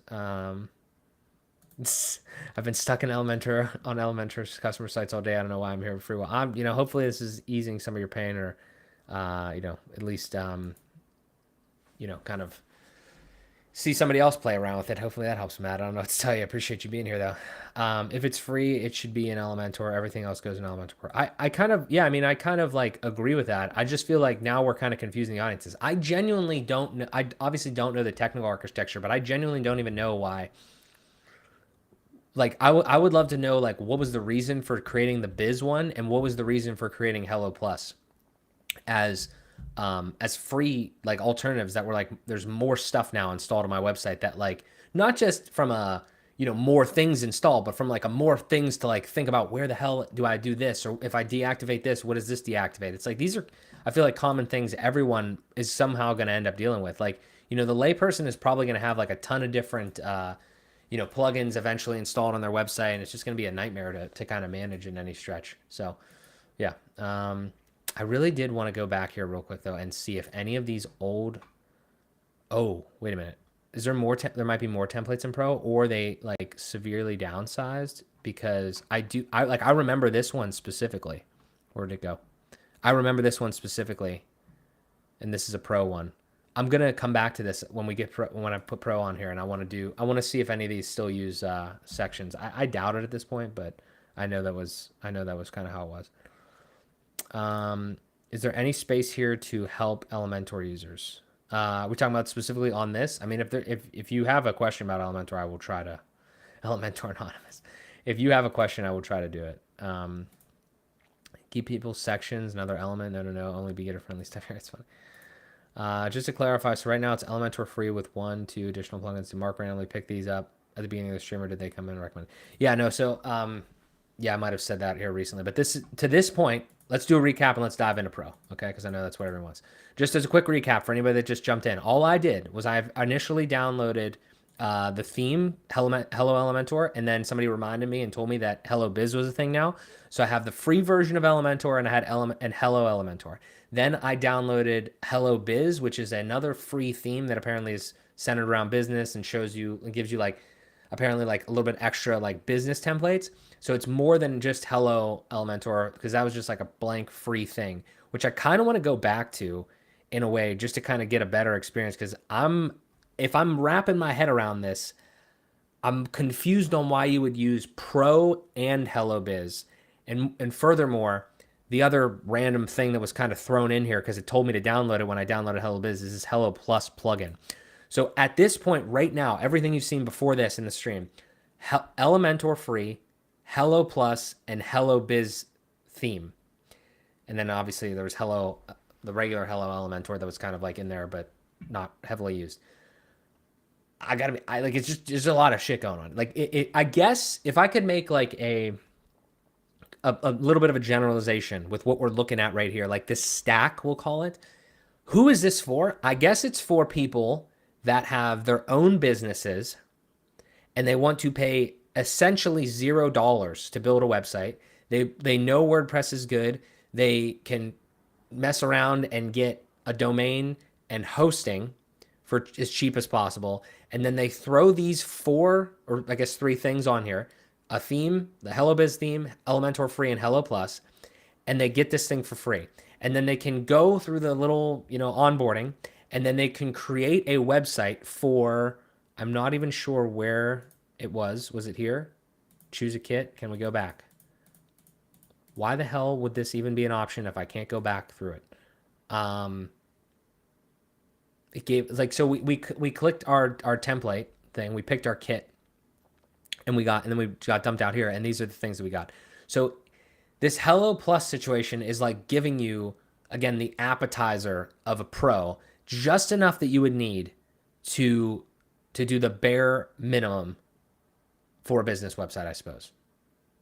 I probably haven't found all of the, like the limitations of it. I mean, we obviously saw in there that there was like a ton of other things, and you're going to see like, like a testimonial thing or something like that, some sort of widget. And you're going to be like, I need to get Pro for that or something. I'm sure you're going to run into that. But this is like kind of, I guess, analyzing it, they had a situation where they weren't reaching enough businesses, I guess, or like professional-ish people that like needed these websites. So they just decided, hey, we know you don't want to pay, but we wanted to get you on Elementor and get you as like in our funnel. So let's give you just a taste of what this could be. Not a terrible strategy, I guess, but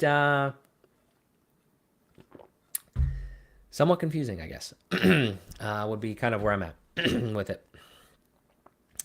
Allstar says, I saw the light and moved over to bricks. ACSS and AT last year was a steep learning curve, but the work I'm producing now totally eclipses 7 years of Elementor work. I mean, it kind of just does open you up to some things. Yeah, I mean, I had a similar experience. I just feel like I'm closer to what I'm doing, like the actual code stuff, so to speak. I have 25 plus managed sites in Elementor, and I'm sick in my mouth a little bit, but I have to work with them. Yeah, I feel that. Jeez, it's already a mess. All right. Let's do this. Let's try to step back and go forward. I'm really, really interested in what happens when I do this. So let me go to, if you guys are getting any comedic entertainment or value out of this, click that like button for me while I come in here and get Elementor Pro 3.27.1. All right, so let's do this. And I have to connect it again to my expert license that was reduced from unlimited to 1,000 at some point. Okay, if we refresh here, we are now connected. So again, let's think about this. We have Elementor Pro now in addition to that other stuff. The main question that I have right off the rip, is Hello Biz at all necessary? If like maybe not the theme, maybe the theme does some shit, but like the plugin Hello Plus rather, is that needed whatsoever in this setup? Is that needed at all? And I don't know how to confirm that other than just like to dive in and kind of take a look and see like what we kind of get now. Okay, first thing is that top shit that I just ran through there, okay? The first thing that I saw is that these headers and footers still say Hello Plus headers and Hello Plus footers. So off the bat, let's go to our theme builder, which we haven't looked at yet, which I probably should have looked at. I don't even know if this was technically a part of the thing. I'm going to assume it was somewhat not a part of it. But if I'm in the theme builder now, oh, this is great. I'm in the theme builder now. I have technically with this route, I have a header, but it's a Hello Plus header, right? So if I come in here and I say add new, and I just put any header, it doesn't really matter which one it is, just for fun. And it doesn't even matter how it looks. This is the header, right? If I switch this to the entire site, just for fun, I'm super interested in what's going to happen. Okay, it looks like shit. That's not the point. The point is that now I've overridden that. And when I hover over this, it just says header. I didn't name it, but it just says header. So now we've created a situation. Oh my God. Now we've created a situation where we actually have different, what are we even calling these things? Template types, I guess. Template maybe isn't the right word regardless. I'm just saying like you have a header, but you have different types of headers because you created your website with that Hello Plus shit, which isn't, again, I say shit. It's not shit like if you only plan to do that, but now we've upgraded to Pro and it's like I had a header. You gave me a header in that template thing. How do I know I can figure this out. I know how to do it. I'll take that and I'll save that as a header. I'll open it in a new header thing and I'll move it over there. But it's a different thing. Like it's not even going to be in this theme builder. This is the one we just created. This is the theme builder. I almost want to turn it off to see if you still have, I don't think you have the theme builder in the pre version. Again, I feel like I'm nitpicking a little bit here, right? Because like, I don't know if anybody's going to run through that exact example that I put together there, but I do feel like it's possible. I mean, they're trying to upsell you the whole way. And the reason they gave you a little bit of a taste is so you could go do the other shit. So it's like, it's kind of confusing. So for fun, if we go back into the homepage now, am I still going to have those weird ass widgets? Also, is this already doing this? That might be a me thing a little bit on this host, but in the hosting settings. But has anybody ever used? Does anybody use Elementor and that thing like takes a really long time to go away, the loading screen, or not go away at all? Because that, I mean, I put my shit on the websites that I have Elementor on, the actual client sites. They're on their own boxes at GridPane. Like we're talking 2 GB boxes, like boxes that are legitimate. They're not like shared hosting. They're I don't know, at least $14 a month or something from Vulture. I'm not fucking around on that, and that still happens. Now this is development server, so I'm cutting a little bit of slack because there's a bunch of other random shit on here. But just a random thought. Okay, so we still have these. If I get rid of that though, if I get rid of Hello Plus now, fuck. Okay, so if I get rid of Hello Plus, do I lose this? Do I lose this CTA thing that I might know and love if I get rid of that Hello Plus thing now? Because that would be kind of weird, huh? Turn off that pro header. I want to see if the plus one comes back. Okay, we'll try it. If we go to here, edit conditions, X, save and close. I think it probably will. Yeah, but my point is like, okay, I want to edit this now. I've had the Hello Plus situation, Hello Biz, and all that sort of shit. I want to add a new header. How do I do that, or whatever? And then the way you're supposed to do it, the way it does work well in the pro thing, is how I did it before. Like you go theme builder, add header, and create a header, condition it, whatever. But now it's like I have this old architecture that only exists over here, and it's like we have these site parts here, and then I customize this header. Where is this taking me?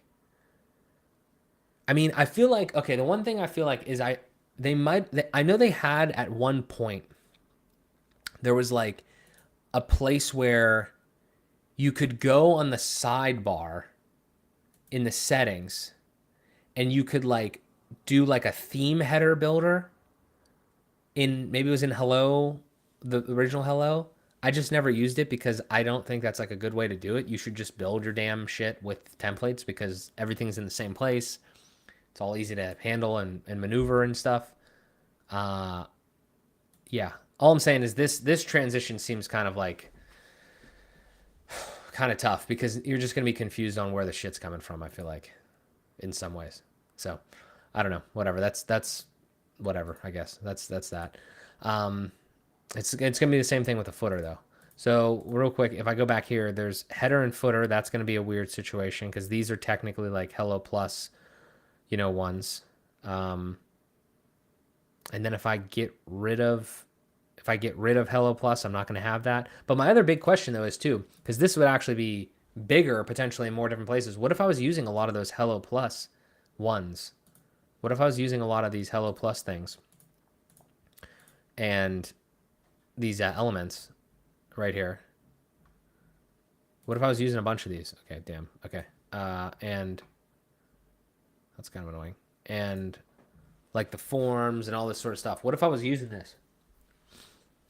And then I upgraded to Pro and I wanted to use these. I guess I keep Hello Plus installed. But again, it's like creating like an alternate architecture. It's like you have Hello Plus specific things now. I gotta be honest, I swear to God, I don't understand why they didn't just put these widgets in the core Elementor experience. There's got to be a reason, but I don't understand it at all. Last thing I'm doing is like with this part of this. What if I do this now? I'm sure this is gonna work. I still don't understand why it would work entirely, but if I go to appearance and I go to themes and I activate this one. So now we're back to like this, whatever the hell Biz does, which again, as Shari said earlier, apparently it's extra themes or kits or whatever. Like if we go to this one though, just the standard Elementor again, and we like, I don't know what the hell's going to happen here if I refresh this, but let's refresh it. I'm assuming we're still going to have those widgets, right? Like we're still going to have elements, widgets, whatever. I took a little bit of a time there. If I come down, So I still have this. So this is directly from Hello Plus. What the hell does Hello Biz actually do? Wait a minute. Oh my God. So now I don't have that thing anymore. Oh my God.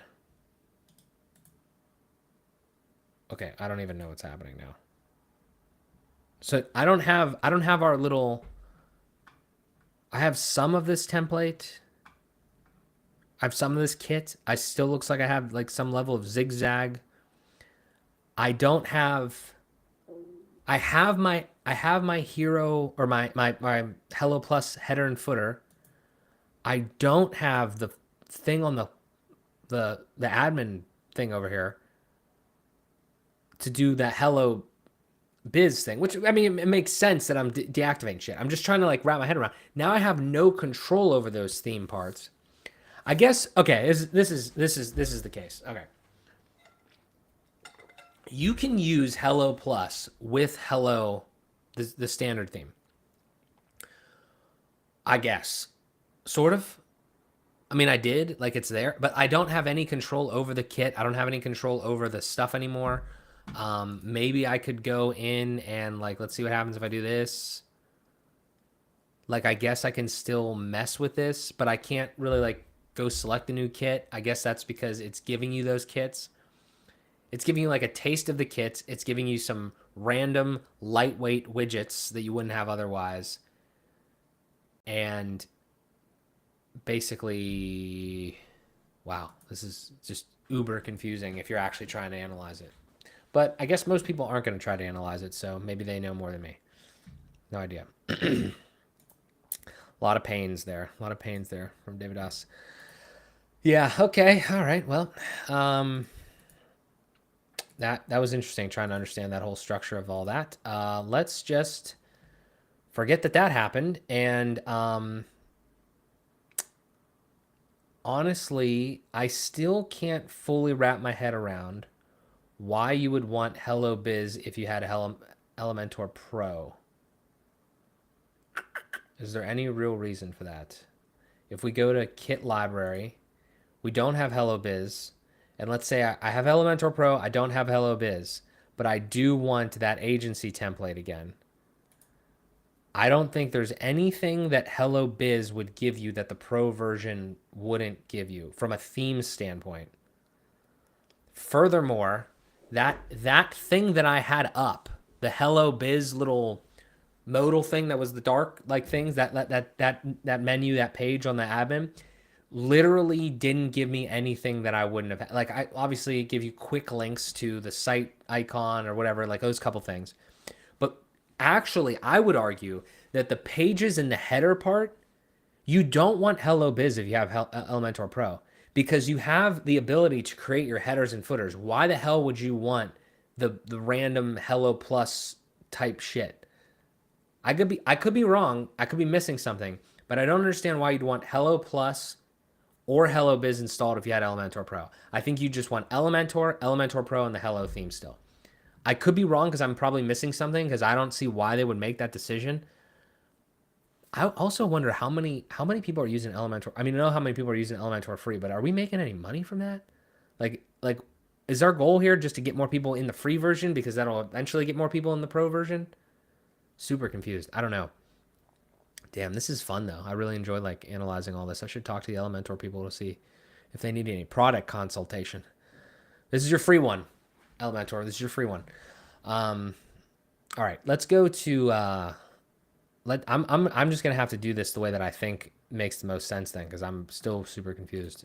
Is any of you guys giving me anybody giving me any context in here? Hello, hello. Is anybody there? That's funny. Now tell me why a beginner would waste time to learn this bollocks when they could learn things the proper way. I mean, I agree with you, David Oss. The thing I would say is I don't believe. I think the thing that we have to keep in mind is that we're of a certain level that like we want to do this professionally and we want to get this to like we care about to some level, I mean, it's still varying levels. Like probably you guys care about certain things more than I care about certain things as far as like semantics and all that sort of stuff. Like I try to do my best, but like there is a real conversation to be had around what is everyone's goals. I think a lot of people hear about Elementor and they're like, oh wow, I can build my website for free for myself, and they get excited about that. It's the same reason like Wix and Squarespace heavily. I mean, I know there's developers in those arenas, but they are developers design like webmasters type things. But I think that a lot of people feel like they get to this point and they're like they have a business, they need a website, and they just want to do it as cheaply as possible. Like I can somewhat empathize with that, but at the same time, it's like I don't disagree with what you're saying. I just think it's different for everyone. I think some people care more about those things. Some people don't. Some people care about just doing as quickly as possible because they've been told that they need. It's a different topic. I don't want to go deep into it, but like there's people that say that like they think in their mind they've been conditioned to know that they need a website, which isn't necessarily false, but it's not like just as hopefully you guys can kind of attest and agree. Just having a website, especially nowadays, is not actually that valuable. Like you have to be getting traffic to the website. Yeah, it does a little bit for, reputability and professionalism to a degree, but it's kind of becoming a little ubiquitous. So like you need to get people to the website. Furthermore, even if you get them there, it's like you have to like build a connection and a relationship with them. So then you just like keep going down that ladder and it ultimately ends up to like, content and so many other things. But my point in saying all that is that I think some people look at this as an opportunity to just get something as quickly and as cheaply as possible. And it can be a decent builder, but we haven't really gotten there yet. Uh, but again, to the point is like, does anybody want to learn and understand that whole structure that I just outlined for the last 2 hours, almost 2 hours? Like, I don't know. I mean, I was going super in depth there, so I don't know, but I don't have any answers there. Perhaps Hello Biz has more templates. See, I feel like that's partially the case, but I mean, how would we verify that? Can we just look at the kit here and the kit there? Does it not say a number of how many there are here? Let's just assume that it stays the same. I don't see a number anywhere. It goes from basketball to painting, let's just say. And then if we like go back to here and we say activate, and then we go here and we refresh this, goes basketball. I don't think so. Maybe. I do think Hello Biz might have Hello Biz, Hello Plus, whatever the fuck. Like I think it might have those extra couple widgets. But again, like my question would be why would they not put those in one of the two products that they have? And also, what does advanced mean? Did that advanced tag just come back when I did that? Because I swear to God, if... No, that doesn't make any sense, right? What does the advanced tag mean? Can I hover? Oh, okay, now where are we? What does that mean? What does advanced mean? I don't know what advanced means. Oh, I see. Okay, so free, essential, advanced, or higher down here. These are the plans. I gotta be honest, like it's kind of cool that it says that, but I genuinely don't really care if it's advanced. If I have, also wait, hang on, hold on.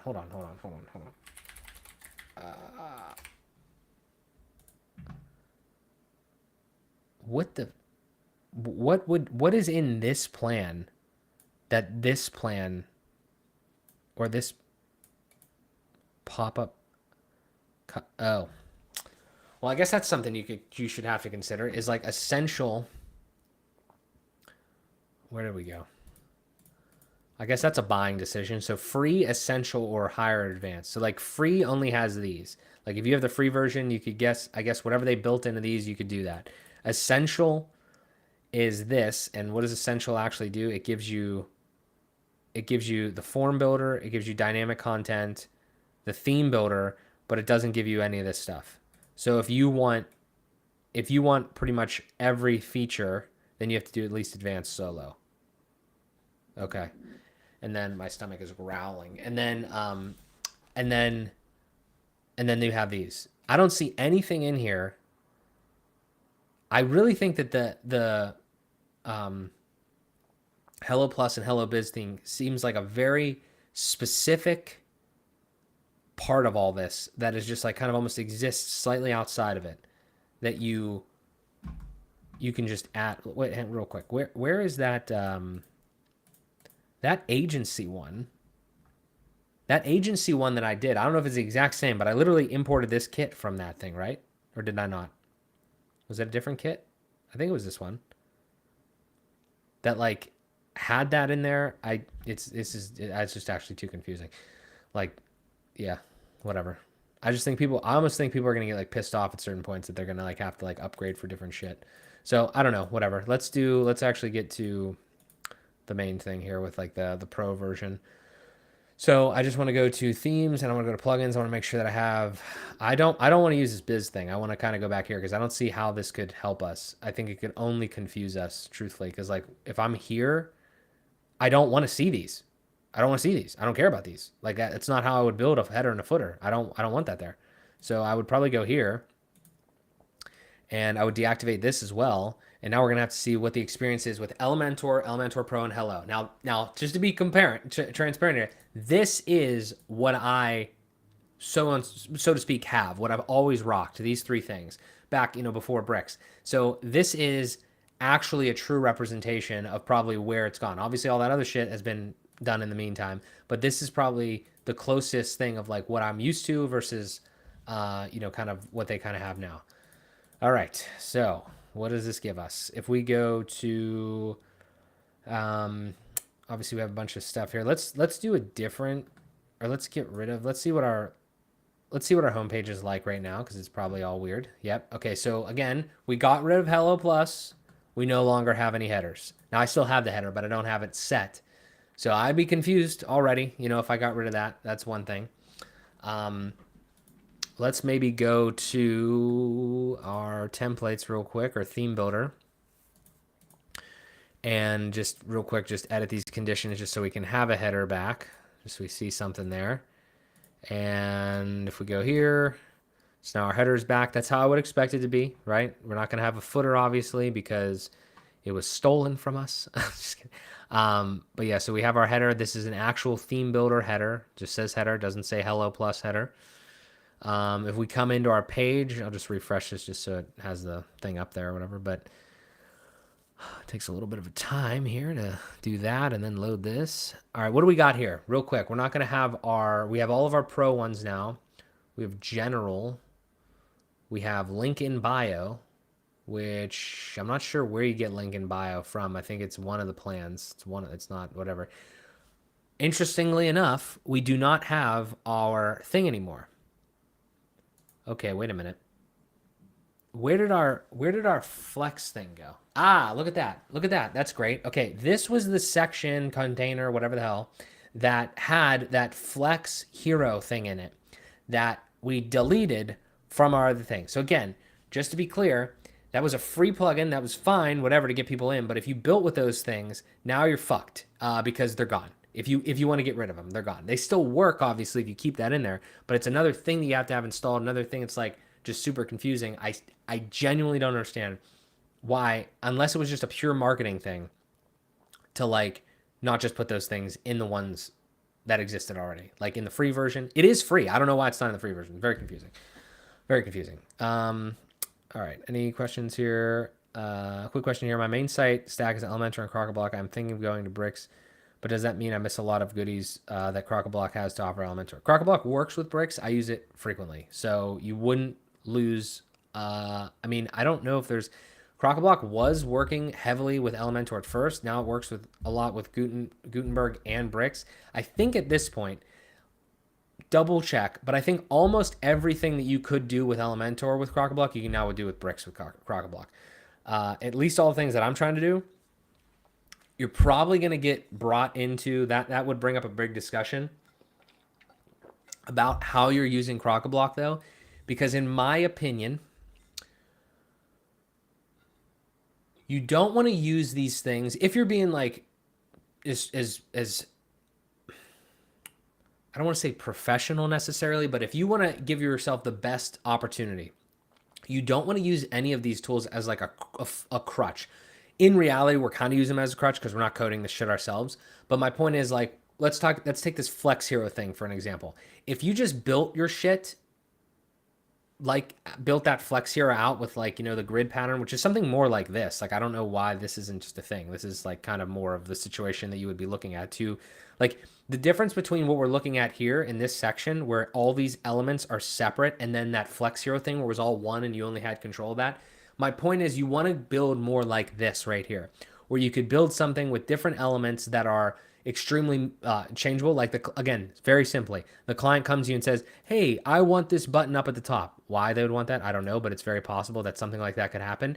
You wouldn't have been able to do that in that Flex Hero. That's a stupid, simple example, but that's like the reason is if you're building these things for clients and they're going to come back with changes or just you want to make your life easier, that's why you take a little bit of more time to build the shit in the beginning so you save so much time later. You can ask anybody here. I guarantee that's the case. That it's happened to them more than once. The second thing, real quick, about the Crockablock thing to relate this is that Crockablock gives you the Crockablock gives you the most powerful thing is Jet Engine. That is the CPT data structure engine with relations, options, CPTs, custom fields, all that sort of stuff. Very similar to Jet Engine. That plugin is similar to ACF. Might not be telling you anything you don't know there, but the thing is, the way that you might be building with Elementor and Jet Engine and Crockablock in general is you might be using Jet Engine's way to actually visualize the shit. Meaning that if I installed Crockablock Jet Engine right now, I would possibly throw a listing grid on there and then like create listing items and then do all that sort of stuff. I was there. I did that before Elementor had all of this loop grid shit that they have now, which is if I'm using Elementor right now, I am using this loop grid thing to the ends of its capabilities. And I don't know where those ends are right now, but I'm using this because I know this, that when I stacked the Jet Engine stuff that I had to stack onto Elementor, it got very slow. And that's why, shocker, Jet Engine got this reputation of being like bad code or, like not performant or whatever. It's because you're stacking shit on stuff that's like very integral to the pages. Like if you had like a huge grid on there, imagine like you're loading all the Elementor shit and then you have to load the Jet Engine thing because you want to have like a custom layout for all those items. That's what happened there. I haven't combed through the Jet Engine code with a fine-tooth comb, okay?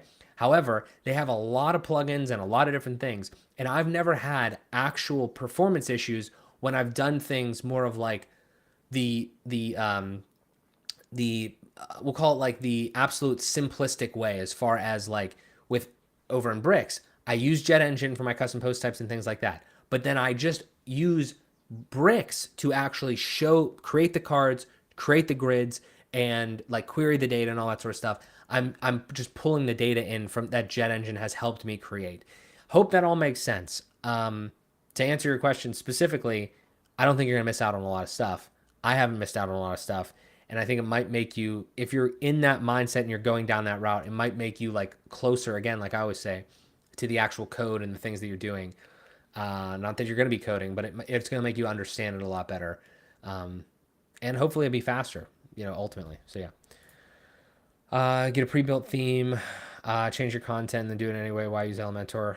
Are we talking about with Bricks or just a theme you're saying? Yeah, I mean, I don't know. I think that, obviously we're touching the surface here with some of these things. Like some of these kits might be kind of good in the way that they structure things. Again, I'm hoping that none of them use sections anymore at this point. I'm going to kind of look at some of the older ones, but yeah, it will more than likely be built better and faster. Yeah. Are we talking about Bricks there specifically? I get that it's good to have a free theme, but man, it feels so bad having important stuff locked behind a paywall. I'm mixed on that. I actually don't mind the fact that stuff is locked behind a paywall. And I think that the issue with that specifically, like the crux of that comment, Brendan, specifically, is that your and my important is very different than other people's important. So I'm trying to be generous there. I think that I don't have a problem locking the shit away. What I would say, just from like a product mind perspective, though, don't make it fucking confusing. Like, don't make it like nickel and dimey almost, or like, I just feel I literally, again, you guys are seeing this raw. This is the first time I've gone back through I have the legacy ones. This is the first time that I've gone back through Elementor. I genuinely am concerned for like the way in which the user experience of getting into this platform is. there's too many ways to get in, and there's too many like weird hoops that you have to jump through to get to pro. And depending on when you upgrade to pro, you might be really pissed like afterwards. Now, the question is, I don't have any data. How many people are actually upgrading to pro? And how many people after they upgrade to pro are being like, oh, I just bought this thing. Now maybe I just go find somebody to do it for me. I don't know. I don't know how to navigate this. I'm just trying to think of it from a consumer. I feel like I would be upset if I used the free stuff and then I got marketed on more free stuff that's like tangential to the free thing I already had, meaning Hello Biz and Hello Plus. And then I get to the end of that and I'm like, oh, now I have to buy something. But it's not like any other SaaS really right now. There's pieces in here where like if you get, think about it, if you get from the free version of free version of Elementor, then you go Biz and you go Hello Plus, you are in a no man's land if you've actually played with those enough and like built something. Where if you go to pro, there's verifiably, like I just showed, things that you are going to have to either rebuild or are going to be at least minimally confusing for how you're now operating in the pro environment. All I'm saying is like I don't have something around behind it. I don't have a ton of pushback on putting things behind a paywall. Like everyone does it. Everyone has like Netflix has like more screens and more this or whatever. But I feel like every product that I've seen has created at least a reasonable ladder to climb that doesn't throw you off into a different way just to kind of get you to be able to do it. I just feel like they should have somehow been able to say like, here's part of the theme builder that already exists in pro. Here's part of the header and footer thing that already exists in pro. Just use that. And then when you're ready to upgrade to pro, all your shit just completely moves over. As we've seen though, that is definitely not the way that it works, which is concerning to me. I wouldn't be happy if I was a customer in that position. That pre-made widget you used was a part of the Hello Biz theme element. It's not available in the regular. Yeah, no, 100%. Yeah, I think I don't know when that comment was. I'm kind of behind. Yes, but to go back on that, like I just said, my point is that I get that, and I know I could have just not uninstalled that, but now I have more shit installed, and now I'm confused on where the stuff is coming from. And I know why they did it, I feel like, because of a marketing thing to kind of get people in there in a different architecture to kind of like give them the taste of it. But I didn't even get like notified in any way when I updated to pro here, when I installed my pro thing, that my other shit wasn't going to work. Specifically meaning the header and footer. The header and footer that are Hello Plus ones, that's not the same thing as the actual theme builder. And again, it might be as simple as just like kind of like right-clicking, copying, and pasting the shit in a new header thing, but it's just like, it's things that are kind of confusing. And I'm interested to see like what their cost-benefit analysis is on people getting confused with those types of things. Yeah, again, you don't have to uninstall the shit either. I'm just trying to see how it all works. Skating, thank you so much for being here. Appreciate you. Speak soon. Yeah, thank you. Thank you for being here. Sticking with bricks. I don't blame you. So glad I decided to go all in on Astra and Spectre. I haven't used those. I used Astra free version like when I first started with Elementor, but yeah, I've heard pretty good things about those ones. I'll have to take a look at some point as well. Derek, I'm currently fixing another developer's multi-site H1 or multiple H1 tags disaster. Did you say? Yeah, I feel it. Mark, also watch their video for the upcoming Elementor V4 UI overhaul class manager. Oh shit! I did hear some stuff. Like I've been getting some of the emails. Maybe we're gonna have to do another one. Maybe I poorly timed this one. Maybe there should be. Maybe we should have done a different one. Okay, so real quick here, what else do we have? So we had our theme builder. Obviously familiar with this. I really do kind of want to do some looping real quick and just kind of see like if there's anything like how in depth we could get with that, because that's got to be the next part. That's like, okay, when do I need to get not when do I need to get Jet Engine or ACF, because obviously you can't create post types directly with this, but I'm saying where's the limit for like how you can query and things, because I have this video on my channel. Like I said, it was before you could even create like loops directly in here, and I'm wondering like custom loops directly in here. It was just like the posts widget, and I'm wondering what this is going to look like. So what should we do? Let's just do another one up here. I kind of want to do some AI shit though. Let me see something. Let me just, this is at the mercy of my prompting skills, but / for suggested prompt. Here a section about us. Let's see. I need to create a loop grid for my posts. I don't know. This is a bad prompt, but like I don't know what to say. Build it for me. Okay, enter doesn't work. What does this do? Enhance your prompt. Use AI to enhance the AI prompt. Let's do it. A responsive grid layout to showcase a collection of posts includes a grid of post previews with featured image titles and excerpts. Allow for customization, a number of column spacing. Oh boy. Let's see it. It also says upgrade here, which I want to know how much that is. But what do we got? What do we got? Built-in AI. All right. All right. So we got this one. We got this one. Can I move this thing around? Cool. Okay, can't move it anywhere. Did I see a... Thought I saw a little thing to pin it, but maybe not. All right, so it's also kind of... Oh, I see. Okay. So we have... what did this create for us? This is kind of cool. I don't know. I can't see the structure just yet. We have that one. We have this one. We have whatever this is. Okay. I mean, this is pretty super standard and not something that I would probably want to use, but we'll try it. So let's see. Okay. Okay, wrong thing. I could see how this could be kind of useful. We got a heading. We have a heading. Ah, okay. Well, I'm already pissed off. That's not what I wanted that to do because I didn't want this to be the posts widget, which is this is the bane of my existence since 2018. You can't see this drop down over here on the left, but where the classic thing is, there's classic cards and full content. And just to give you a quick story, if you haven't used Elementor, is that this is how this has been since I don't know if it's when they released it, but this has been like this for a very long time.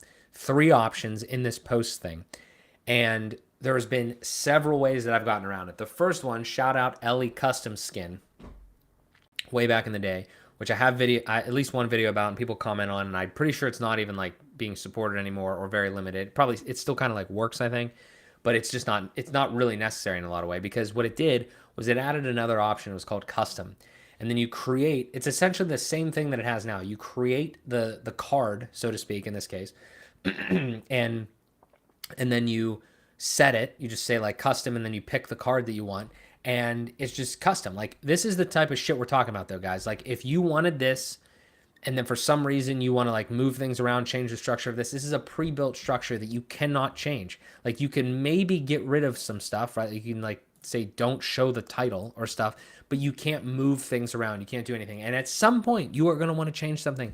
At some point you're going to want to like move this badge somewhere or do something that this UI just can't do. And it's understandable because they can't build every single, variation into this UI, and and this is just a limitation of it. So I used LA Custom Skin, and then eventually I found again like Jet Engine and all that sort of stuff. The point is that I just used the AI here, and of course it went to this. Like I don't want it to go to this. I'll try it again real quick. Say I want a loop grid. I'm even going to use the terminology that this thing has. It's a loop grid and a loop item. I want to use a loop grid. I want a loop grid of CPTs, because you can't actually do, well, actually, I don't think you can do CPTs on the other one. I think it's just post because it literally says post. I'll double check on that, but something like that. I know this is a terrible prompt, but like, and I'm not, this isn't an AI tutorial, but I mean, they have the AI in here. I want to see if it like actually is going to, I'm super shocked it didn't do that. I mean, I guess maybe it enhanced it and it was like, oh, this just is what it is. Like, it's just, we know. Okay, move. Interesting. All right, so this is terrible. Maybe I mean, these are just logos. Again, it wasn't a good prompt, but I'm wondering, is that even like, I'm wondering if that's even carousel, like a loop carousel. But then we have this one. I can't get in there yet, and I don't know. I think I have to. I also don't like, it's me, you know what I mean? But I don't like that I can't see the structure before I click use. You know what I mean? Like, I want to know what those widgets are. And this isn't even close to what I asked for. But what is this? Oh my God. Wait. Again? No, these are image boxes. Okay, so the AI is useless for the AI is useless for anything like dynamic or anything like that you would want to do dynamically. I don't know. I'm sure it's good for other stuff, but that's rough. Okay. Let's do just like one of these, I suppose. Actually, I don't think that's even how I'm supposed to do it. No, I don't think that is how I'm supposed to do it. I was thinking Brick's way right there. I'll come back to that in a second.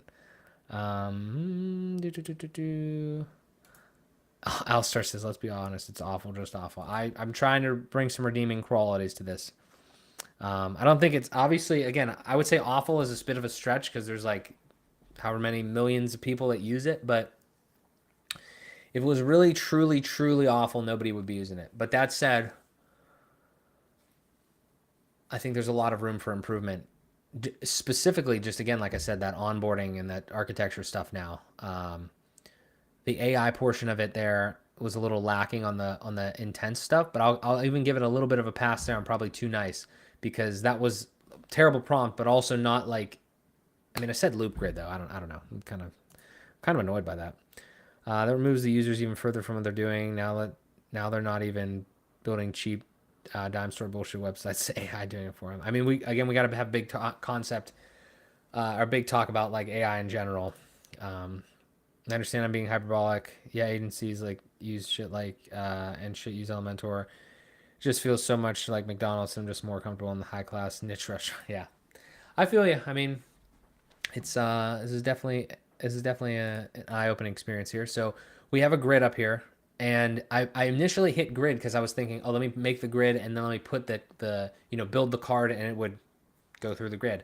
I don't think that's how you're supposed to do it. I think I think the way you're supposed to do this is like create a, I guess just a flex box effectively, and do something like this. And then if we wanted to create what we're accustomed to, right, like our loops, so we want like a loop grid, and then we would create. I only have these so far, but I could create another one. I only have posts and post taxonomies. We don't have a template, so we have to create a template. And this is now like this is sort of a, like a KG magic area, but not really. It's like I'm kind of like I'm still on the page, but I'm technically in a magic area because I can't go do this other stuff. It's kind of a weird situation. And I also I kind of hate building like this because now it seems a little weird. It's like a thing within a thing, and it's not like, I don't know. It's just kind of, I don't know what to say about it. But so we have a container, we have this, and all I'm trying to do here is just build like maybe a standard little card. And I'm wondering if they even have like cards as templates. Let me just real quick, can I delete that? Do they have loops? What the fuck? Why would is this going to put the whole loop in here? This looks like it's going to put the whole loop in. I actually don't know what I just clicked there either. No, okay, is it just one? Okay. Okay. So it was just a card. It looked like it was a whole loop. It looked like it was a whole loop grid, but it was just a card. So I don't really like the way that was pictured on that. But whatever. All right, so just for fun, let's publish this one. Let's go save and back. Also, I have a thought whenever this thing loads. This is shocking, honestly, how slow that is. If we come in here, so now we have like a little bit of a loop type thing going on, and I'm supposed to be choosing my template or clicking my template here. It's thinking because I just created this template. It's thinking. Okay, that's the other thing is like I don't think I got prompted to name that thing. I could have went, I think, somewhere up in the settings and do that, but I would have liked to get prompted because now every time that you do that, relatively seamless to create that. But again, like I didn't really leave. I kind of left and I kind of came back. It's still kind of like annoying. It is like a pseudo magic area. But I also didn't get a chance to name that thing. And the reason you're wondering like, oh, what the fuck? Why would I name a card? Well, obviously we talk about classes and all that sort of shit that doesn't exist here. But my point is, in this case, okay, this is how Jet Engine was when I was using listing items and listing grids when I had to, because there was no other way to do it, right? Elementor still uses that same thing. This is a template. Like this is a little template that you dropped in here. It's not like it's not a component. It's not like a block on a page or anything. It's a template. The templates live over in the theme builder. And it's weird because now you think maybe, you know, if you know a little bit about like components or whatever, you're like, oh, is it in the component? Is it like a component thing? Is it whatever? Also, there's still these save templates, still this antiquated view here. I kind of get it because some people like probably like this view, but really you're supposed to be using the theme builder, and you know, you have your header and you have your loop item, and you have different types of templates, right? Like we do in bricks when you select single whatever, all the different ones. So yeah, these are your things, and this right here you're looking at, this fucking Elementor loop item 209 is the thing that if you go in here and you change this, it's, how do I put this? It is kind of actually like a component in a way, but it doesn't function like a component. No. Let me not say it. It's not a component. It functions like when you go in bricks and you drag in the template uh, element. It's like that. That's effectively what's happening here. So I could click into this right here, and I come in to, now I'm just editing this Elementor thing. This template, still taking a long ass time to load this shit. I mean, I'll take somewhat blame for the development server, but I don't think it's fully my fault. And then, are you shitting me? Is it seriously taking that long? If we go here, so like just take note of these. Oh wow, that's fun. Take note of those. Okay, holy hell, are we serious? Okay, weird. All right. A lot of memory like issues there. I've always had to like up the memory on my servers to get that stupid thing to load. So if we come back in here and we see what it looks like now, and then we'll just drop in anything else. Doesn't really matter. Okay, dropped it in on there. Whatever. Let me delete that. It doesn't matter what it says. I just want to show you. So then we come in here. You can see how it's like I was somewhere totally different. I could have edited it on the page, but it would have taken me to like that fake magic area. But I was somewhere totally different, and it's a template that you just like pop in there. The point is, there is no way to do that bricks type of thing where you're doing it all in line, like in the page. You have to go somewhere else, or you have to click into like this template thing to do that. It's been worse. You know what I mean? Like with Jet Engine, it doesn't have access directly to that, so I'm not sure what it's like now. But like at the time, I couldn't go in and click this button and do that. So now it's going to load this up, and now I can kind of do it in line, but not really. I don't think it's going to affect these other ones, obviously, as I do shit. So it's a little weird. It's not like, you know, the rapid reloading dynamic data type thing on like that we're accustomed to with like bricks and all that. So like if I moved this around, come on, move around, please. Or not, I'll do it over here. Fuck it. I don't think it's going to reload any of this stuff until I save and go back, and then that's kind of, I don't think I even have it featured. That's actually probably a bad example. But my point is that, yeah, it's a template basically that you drag in, and it kind of does it for you, and it's just a different experience. Okay. I did want to see like the actual looping thing. That was whatever. What is going on? What? I got a cursor. Let's go to the comments while it figures out what it's doing. I can't be entirely down on Elementor, as I made some decent money using it for 7 or 8 years. The fact is to move to making good money, I reached a ceiling with. Yeah, no, 100%. That was weird how it just took like an eternity to load that. There's a lot of sections. I'll give it a little bit of break, but it's such an excruciating workflow. Yeah, I feel like Toby, what's up? You could do it. You could do it directly if you're using Jet Engine listing for sure. Oh, is that true now? You can do it like right in there, like in line, kind of. Maybe I'll download that to do that. Appreciate you being here. Yeah, we've covered a lot so far. It's been educational. Maybe I'll download Jet Engine just so I can do a little thing real quick. But yeah, so we're just playing around with that. basically that's kind of the way that I kind of feel like the template situation kind of goes there. And then I did want to try to just go here and go to these guys. So we got a loop grid, we have columns, we have items per. Again, this is very different than, you know, like a bricks, for instance. Like you're controlling all of this from right here. Have a toggle for masonry, alternate template. That's interesting. Is it like an injection type thing, or yeah, that's kind of cool.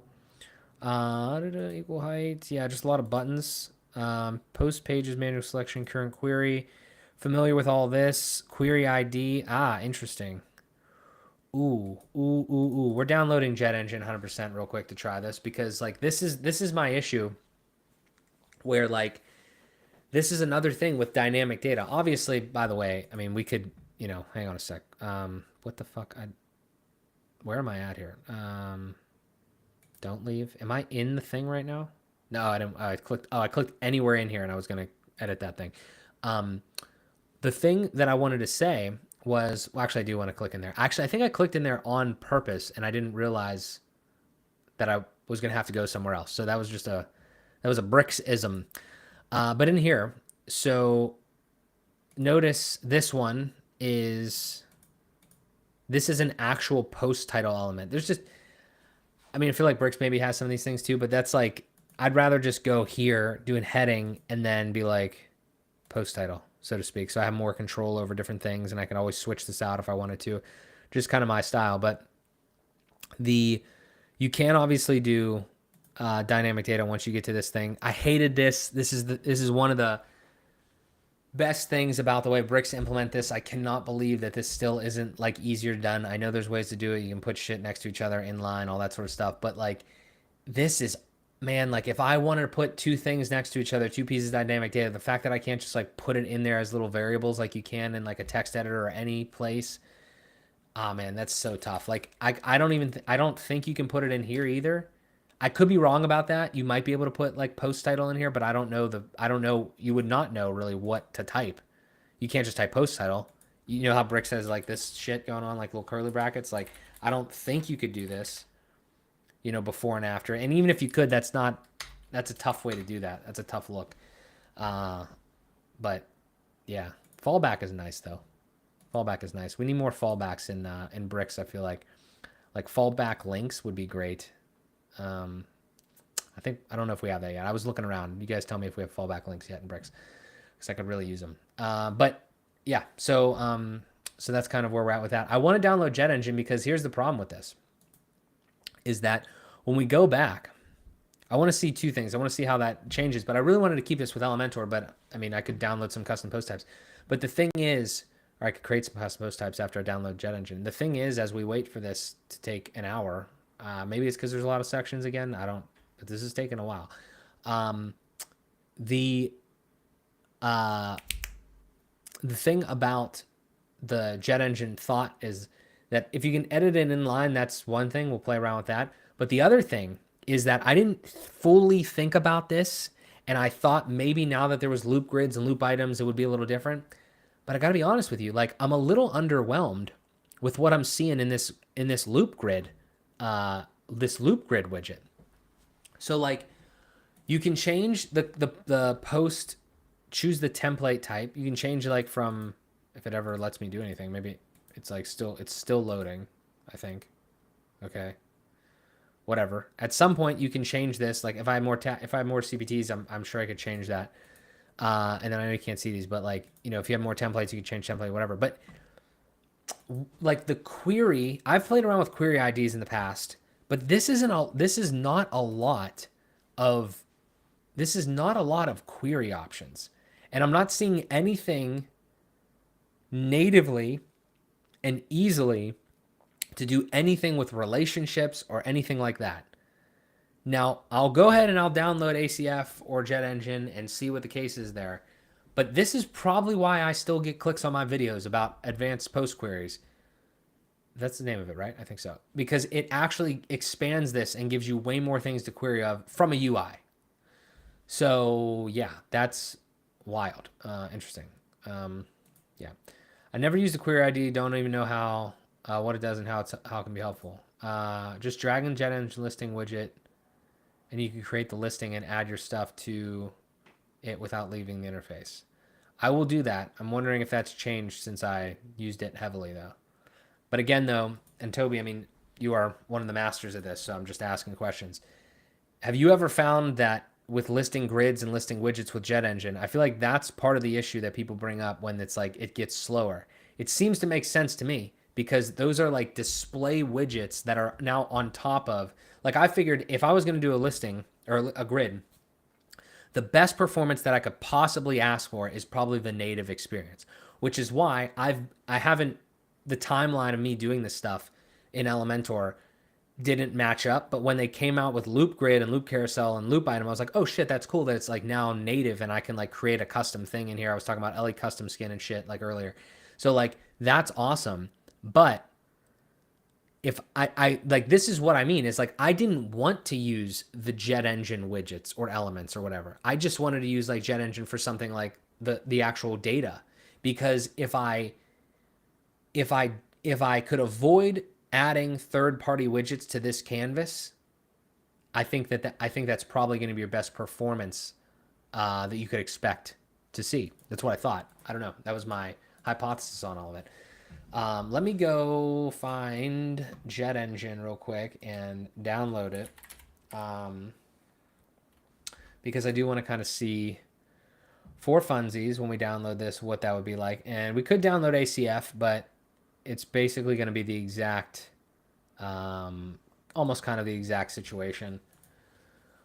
You know, but they're both gonna give us data architecture for our CPTs, and then this will give us the added benefit of being able to just test out the listing grid and stuff because I know a lot of people have come to use Jet Engine alongside of Elementor.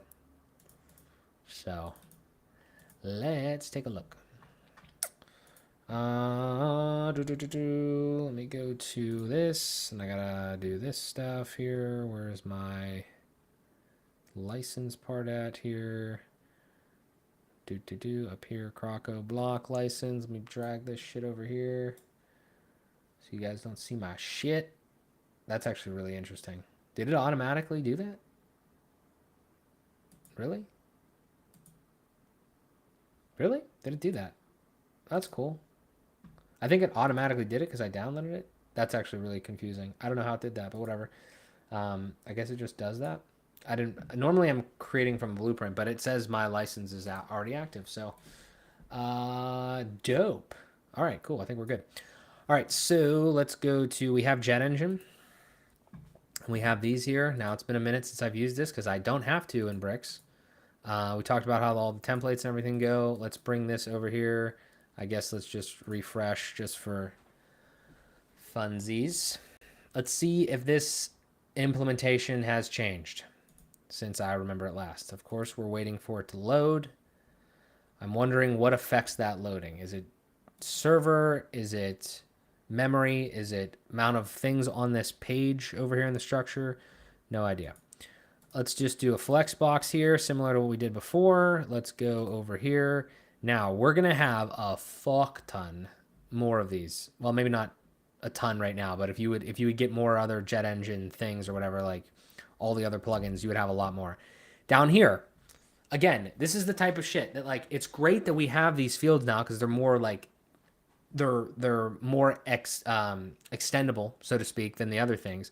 But how does it, how does it correlate? How does it all end up being?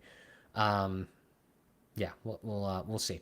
Okay, so the way I did this, flashback to when the loop item, loop grid situation in Elementor did not exist. All you had was posts, or you had to go find another third party. Once you downloaded, Jet Engine, whatever this was, circa 2002 or 1 or whatever it was, pre-loop grid, okay?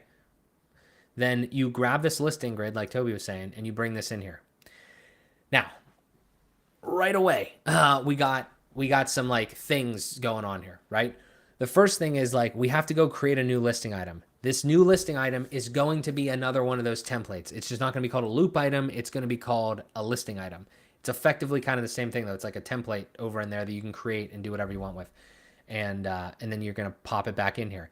Now already though, again, This is probably why nobody still uses, I mean, not nobody, but like this is why like I'm happy that I'm doing this because now I know that the loop grid system in Elementor from querying perspective and stuff is still kind of ass. And I want to check one other thing that is probably I have a sneaking suspicion of. We'll talk about it in a second. But if we come in here, now we have new listing item. We have to create a new listing item. This is similar to a loop item in Elementor. Loop item, listing item in loop item in Elementor, listing item in Jet Engine. Very similar, basically similar concept. You know, as far as what it is. Already we have to make some decisions. You can't see these, but it says posts, query builder terms, users, repeater field. So if we don't have any custom post types yet, but like let me just do posts. And then, oh, actually, well, it's just posts. And then we could also have like different post types. There's a ton of different, like all the random shit that's in here. So we have posts there. And then we'll just say like, how did I used to do this? I would say like post listing item or something like that. I do like that you can name this one. Elementor should have something like that. So you can name the thing before you have a random ass thing there. All right. Oh, Jesus. Oh, well, I don't like that. I don't like that, Croco. So we're back to sections. I mean, I know I could delete that, but we got to convert them. Yeah, I don't like that. Okay, so yeah, I mean, I don't like that that's by standard a section anymore. That's definitely bad practice at this point. Also never looked to see if any of the other Elementor templates were still in sections, but I'd have to assume not. But anyway, you just do the same thing, like Toby was saying. So you come in here and you go like this, but this is again kind of, it's, I mean, what I was saying was kind of like, let me just do this real quick, whatever. Delete this. Heading, should be a flex direction down, I guess, whatever. What is this? This is dynamic field. Let me just throw in like an image or whatever. So, I mean, again, I always would go like image and then set this as the featured image, which right here, I'd do that rather than just putting in the featured image, because if I wanted to change it later, I could. So if we come in here and we reload, so you can kind of see these are two different things, right? Up here is the listing grid and the listing items. So it's a listing item from Jet Engine inside a listing grid from Jet Engine. Then down here is the loop item inside a loop grid from Elementor. Kind of can do the same things. There's a couple pieces though. The first thing is that we are still editing this in a magic area. It's the same way that the loop item happens, and it's the same thing. It's not showing the things like Bricks would, like as far as rendering content. I don't know if there's a setting for that. It's not like the end of the world, but it's not. You don't see it until you come back out of this, and now you're back in the main page. You're no longer in like that magic area page. Whenever it loads, there's a lot of shit down here. Should we just delete some of this stuff? I mean, this is crazy. So you're not really. Whoa, that was wild. You're not really. You're not getting that same experience as in Bricks, but you are able to like kind of do it like in here. You don't have to go out obviously to the template, but you can. That's where it lives. Just so anybody that's just, not familiar with how this works, it's still over here. It's in the theme builder. Like there's the loop item here. Well, actually, it's not even in theme builder because I guess this is just Elementor shit. But there's the loop item which we had before. That was the Elementor one, and then the table. If we go to the table view, or if we go to save templates, perhaps this is still like a little disjointed. They want you to use the theme builder, but this is something else. Where the fuck is it? Is this, maybe it's not in here. Maybe it's in, I could have sworn it was right here where you go to Elementor, templates, save templates. Could have sworn it was in here. So did they move this shit now, or is it no longer, or is it in a Jet Engine area? Oh, it's in here. Never mind. So Jet Engine has their own thing, but it's another template. It's another area. You know what I mean? Like it's over here. And then if you wanted to edit this, just the template, instead of going into the page and then clicking that, now you click it like this. And to be honest with you, this experience kind of sucks ass because like it's not, at least the loop item thing kind of looked like the card, This one, it's just it's going to render kind of how you want it, but it's hard to visualize here.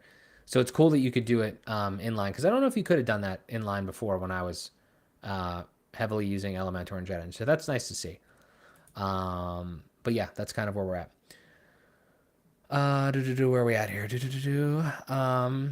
Mark, the way Elementor does dynamic data is annoying. True, I don't directly do it with dynamic tags most of the time. I just use dynamic widget for JetEngine so I can plan it. I mean, I feel you there, Toby. I just feel like there's like that's kind of how I felt though with this. I just feel like the more and more and more that I use JetEngine to do shit like that, the more I'm like, I should just use Bricks, because Bricks lets me use the JetEngine data, but uses the native features of Bricks, because they've thought of all that stuff and they don't. And I'm not telling you anything you don't know. I'm just saying like that's the way that I think about it, because if I'm layering and all, like if imagine this, imagine like if you come into this homepage, right, and you're adding sections and stuff here, you're adding.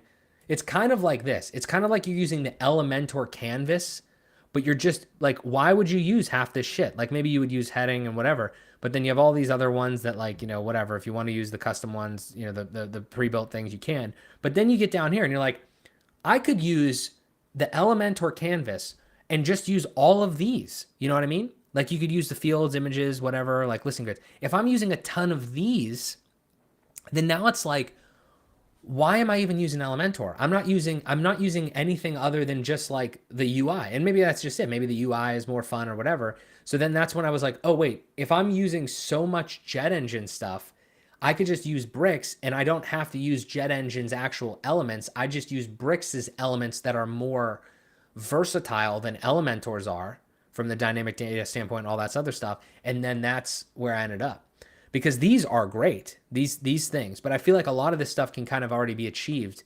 in the native Bricks environment with what they have. I don't know certainly, because I've looked at a lot of these things. I mean, there is a lot of like really cool shit in some of these. Like, where's the stuff where you can do there's a couple of these where you can do like really cool, like all the callbacks in JetEngine are really dope. I think I might have ran into like one or two cases where I want to do something really crazy, couldn't do it at all in Elementor, and then even in Bricks there was a couple places. It's either link or like dynamic field. Repeater terms, is it this one? Oh yeah, so like this is awesome. This right here is absolutely dope. I haven't used this in a while, but like customizing the field output and then like the filter field output. So like format legacy, do all this sort of stuff. But I just feel like there's so much shit that if you type in the dynamic data, okay, so like this is what I mean. Like this callback field, this dynamic data field, right? In JetEngine, it's an element that you put into Elementor here. This callback field is crazy. All the amount of stuff. I'm so glad you can see this drop down. Don't understand why. Like all of this stuff in here is like pretty dope. You'd have to like literally look through the callback documentation on there to know what all those do. But I feel like so much of that has been basically absorbed indirectly or directly in literally this page of like Bricks dynamic data. Like so much of that shit you can just use with like these types of things where like you're adding like human time difference just to your post date or whatever other thing here. I just feel like there's so much that you can extend on the way that the Bricks dynamic data what's it called, syntax, I guess. And it's just, that's just my thought. So 100% though, if you are, the one thing I want to say is if you're not a Bricks user, if you're watching this, you're not a Bricks user, you can absolutely do crazy cool stuff with Elementor. You're just probably gonna have to layer on something like with a JetEngine. But like obviously, like Toby makes incredible videos about this. Like Elementor, JetEngine, incredible powerhouse. I'm just saying that I got to a point where I was like looking at it, I'm like, I'm using JetEngine for a lot of shit. Is there any way Bricks can just like take a lot of that away? I could just use Bricks as my canvas, my builder, and then not use as much JetEngine stuff on the actual layouts of the pages, like any like elements. And that's pretty much what it is now. I use the super basic ass Bricks elements and I just leverage the dynamic data syntax and features that Bricks has with like JetEngine data in the back end, and maybe like a JetEngine query builder if I really need to go crazy there. So I want to talk about that query thing for a second, because this is like this one is lacking. Don't do that. This is lacking. This whole loop grid query situation. You can use the query ID. Again, anything can be done with code, but we're not trying to necessarily get our hands dirty if we don't have to, right? If we can just click some buttons. So like the listing grid situation, even I wouldn't recommend using this. I'm a little annoyed why my problem with Jet Engine right now is why is this shit that's legacy? Isn't this legacy? Query options inside listing grid marked as a legacy. We recommend using. Yeah, see, like this isn't. You can do it like this, I think, but I'm pretty sure this is legacy. Like you want to click here, and you want to do this, and then is it going to take me right back to where I went? Oh fuck. Okay, hang on a sec. Hopefully I did it twice so it worked. Let me do this. The thing with Jet Engine is there's a couple of the sections and then the legacy stuff there. That's kind of annoying, but I mean, I guess I get why they're doing it, but whatever.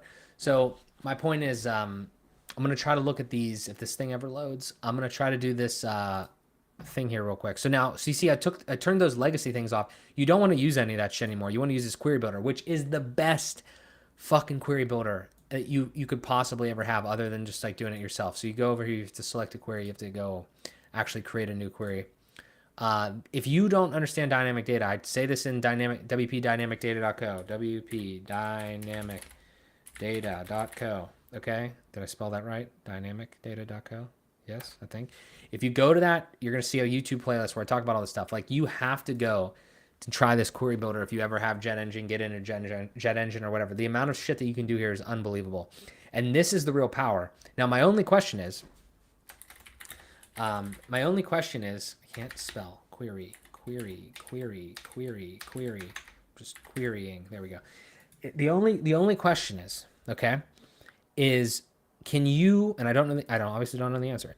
If this could be it, but I don't think this is the case. Like, because I think I figured this out. If you come over here to home, you can, I know I need to reload, but I'll be able to click test query right here, and it'll, query whatever based on my thing. So you set the query up over there. It's different than Bricks. It's outside, but honestly, Bricks query is pretty good. This thing is unbelievable. This query builder. There's so many settings in so many different ways. We're not going in deep into queries. All I want to know is one specific question that I think I know the answer to. And this is like really bad if the answer to this question is no. Because if I can't, whenever this loads, if I can't click in here, if I can't click into this, and I can't click into the default loop, building thing, the loop grid of Elementor, and I can't use a query from Jet Engine, which I don't think I can, like the Jet Engine query builder, that is unbelievably silly. Elementor either needs to make a better query builder or let people do that, because it's extremely limiting. Now, I didn't do anything with the test query, but like you get the idea. Like you could do whatever. That's just pulling all the whatevers in the pages or whatever. But my point is, like, if you want to do dynamic data stuff, you have to have full control over your query. You have to have full control over your loop items or whatever. You have to have full control over the grids and everything like that, and also the loop or the query that you're running with. And Jet Engine does give you that option, and you can do all that sort of stuff up here with this top one. Like, we could go crazy there. But again, I'm just saying, like, that'll work in Elementor, but I just feel like I'm getting so further and further away from the actual core experience of the Elementor shit that's why I moved to Bricks. Because now I can do my loops. I can do 99.9% of my actual querying inside of the Bricks thing, the Bricks query loop builder, okay? I actually don't know to this point if I've needed to go create a query builder query. You know what I mean? Like, over in Bricks, I don't think I've actually needed to use this. And this thing is powerful, man. Like, I can do a lot. And that means Bricks is powerful. The Bricks query loop is powerful. So my point is, there's like literally basically no solid UI query options here for the loop grids and the stuff directly in Elementor. It's cool that you can do that now. Like, you can have a little custom thing, but the query options are rough. Let's see what we got saying here.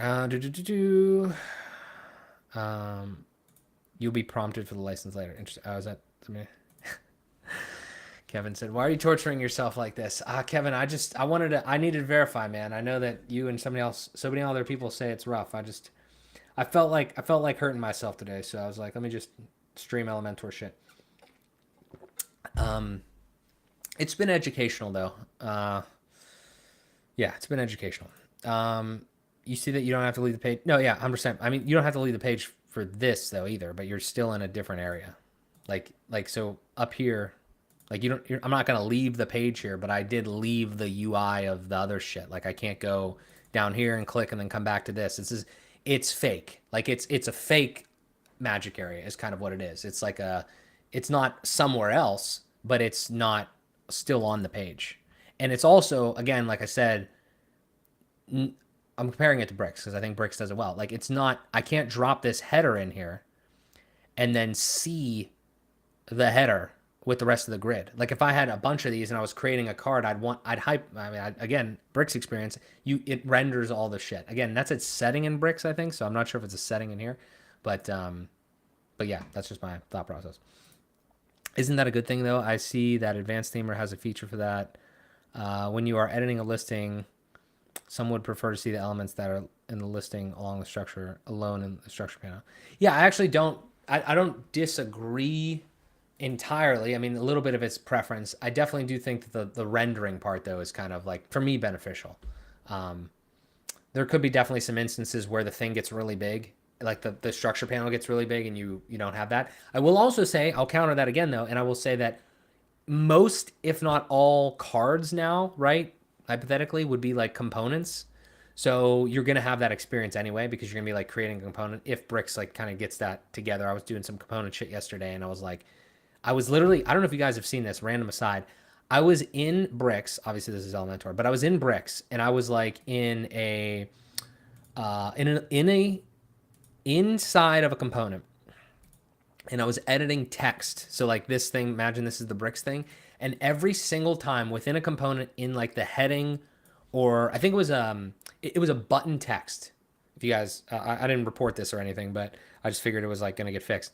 If I would go like this, anytime I type a letter, 1 second after that, it would unfocus from that box. And it would like do a quick little reload thing and it would unfocus from the box. It might be a me issue, but my point is that that coupled with the other thing about components, like the component thing is separate obviously from everything else. So I think in most cases I'm going to probably be leaning towards components for cards and things like that. So I would kind of be outside the realm of it anyway. Like it would still be I would still be able to see in render, but it also is the benefit of not seeing every single thing in the structure panel when you're building a card. Could be interesting. Got that. It's like that monk who set himself on fire in protest. I am on fire. You can definitely use smart filters with Element Loop as a provider, though. Okay, gotcha. I haven't used smart filters in a while. But again, I would say Bricks has native facet filtering. I don't know if it's as good as, but for the things that I've tried, like I was like again on my website, I was gonna filter my tools, and I was like, oh, I could use smart filters, or I could try out these native faceting filtering things with Bricks, and it worked out fine. So again, I'm not saying one way is necessarily right or wrong. I'm just saying that my methodology at this point has been like try to keep it as close to the native experience as possible.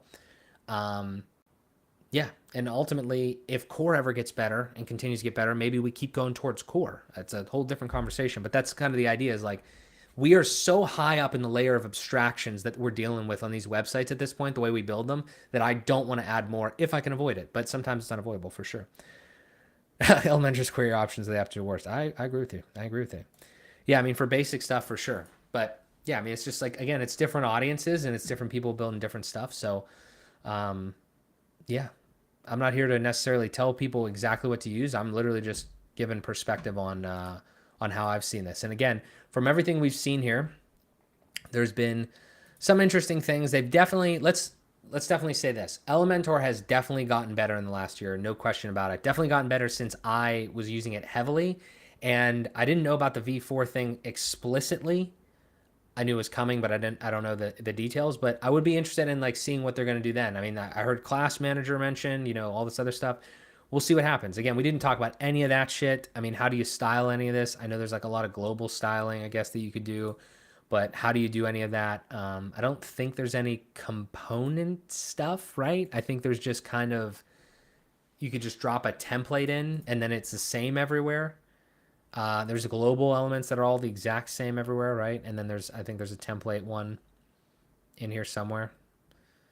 This link in bio thing is like kind of like a cool concept, but at the same time, it's like they're just making stuff like super simple for people to do, which again, in some ways, I do appreciate.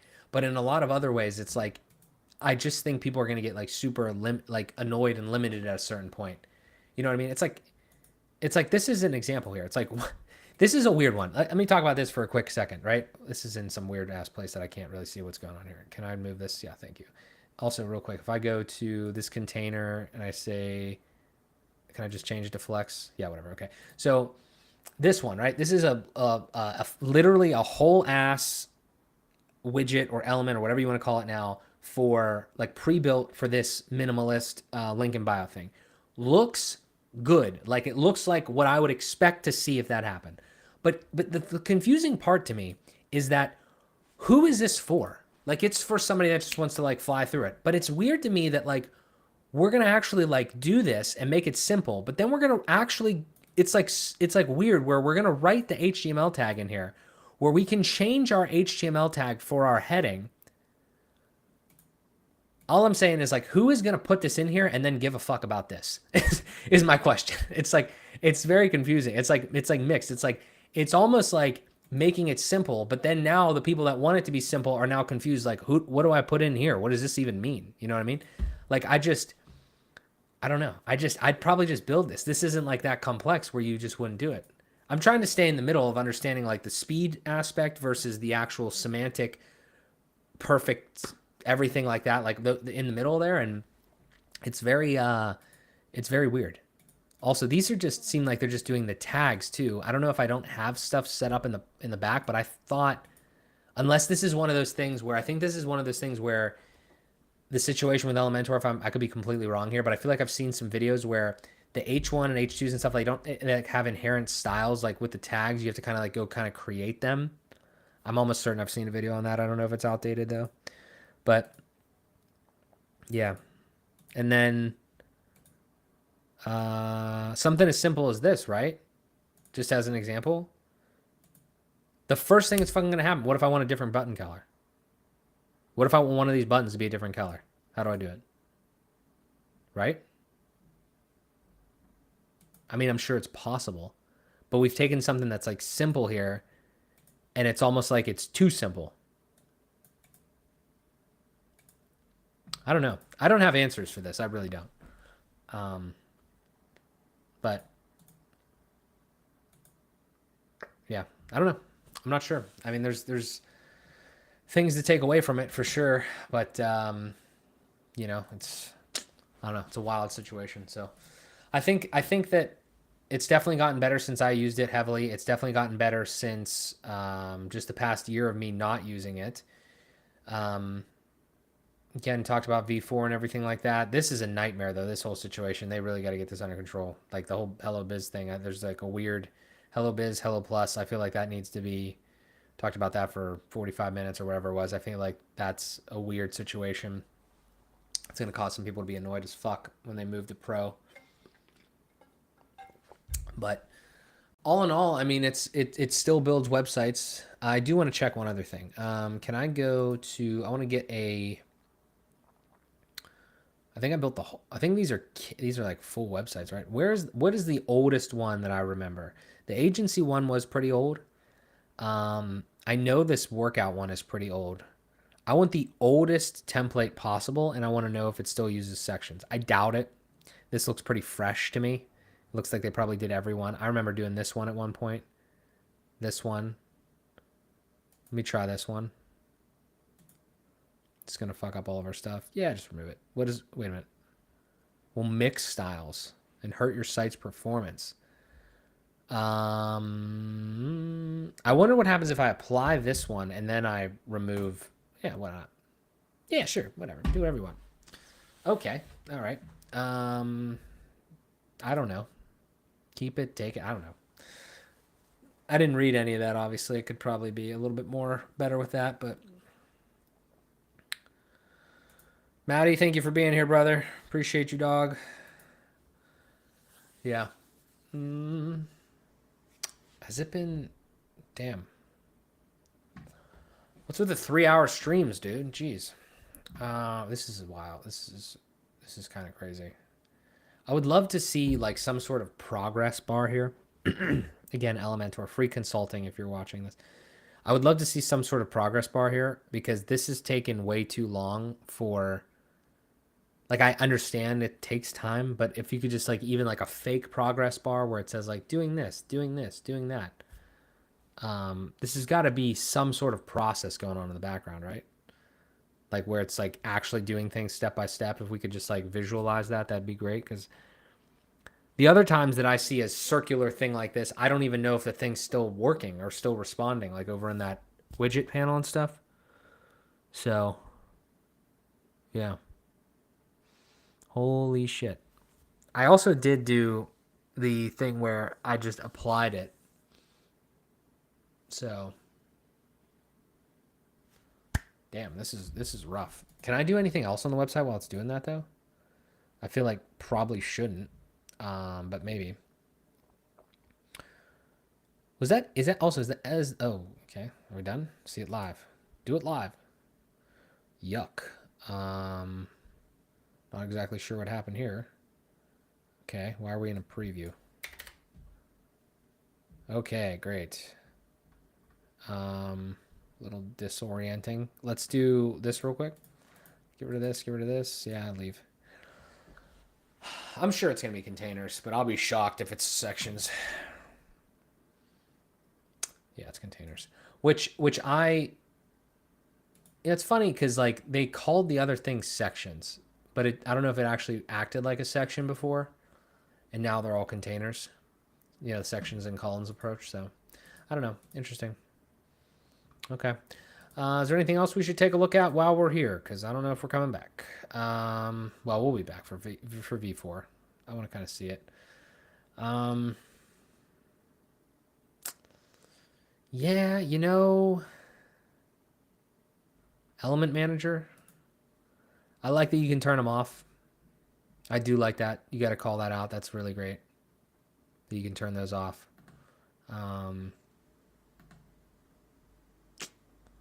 Anything else like fun here? Integrations, advanced performance, custom code. I kind of randomly, I kind of like. Part of me kind of likes that the code is like this in a way, where you could like turn it off and on conditionally like this. I don't know if that's the best way. Bricks just has those text boxes that you put in there that aren't even. Are they even really like code editor boxes? So like I kind of do. Maybe they're code editor boxes, but they're just all one big box. I kind of do like this personally. I'm not sure if there's pros or cons to that, but I kind of like that. Um, I don't know what else to say, guys. If you got any other questions, we can answer them. But that's pretty much all I got. I'm happy that we went through this. I think it was at least fun to do and to go through. It was a little painful at times, more so just confusing. I think that there's probably a lot of this thing. This whole thing pulls in like a whole thing, right? Yeah. It is really cool that they have the built-in kits. I mean, this is obviously super. If we're being objective, this is super duper attractive to people that like want to just put in like a website and just do their thing and just boom boom boom, like they just want to snap their fingers almost and it be done, or a lot of it done for them.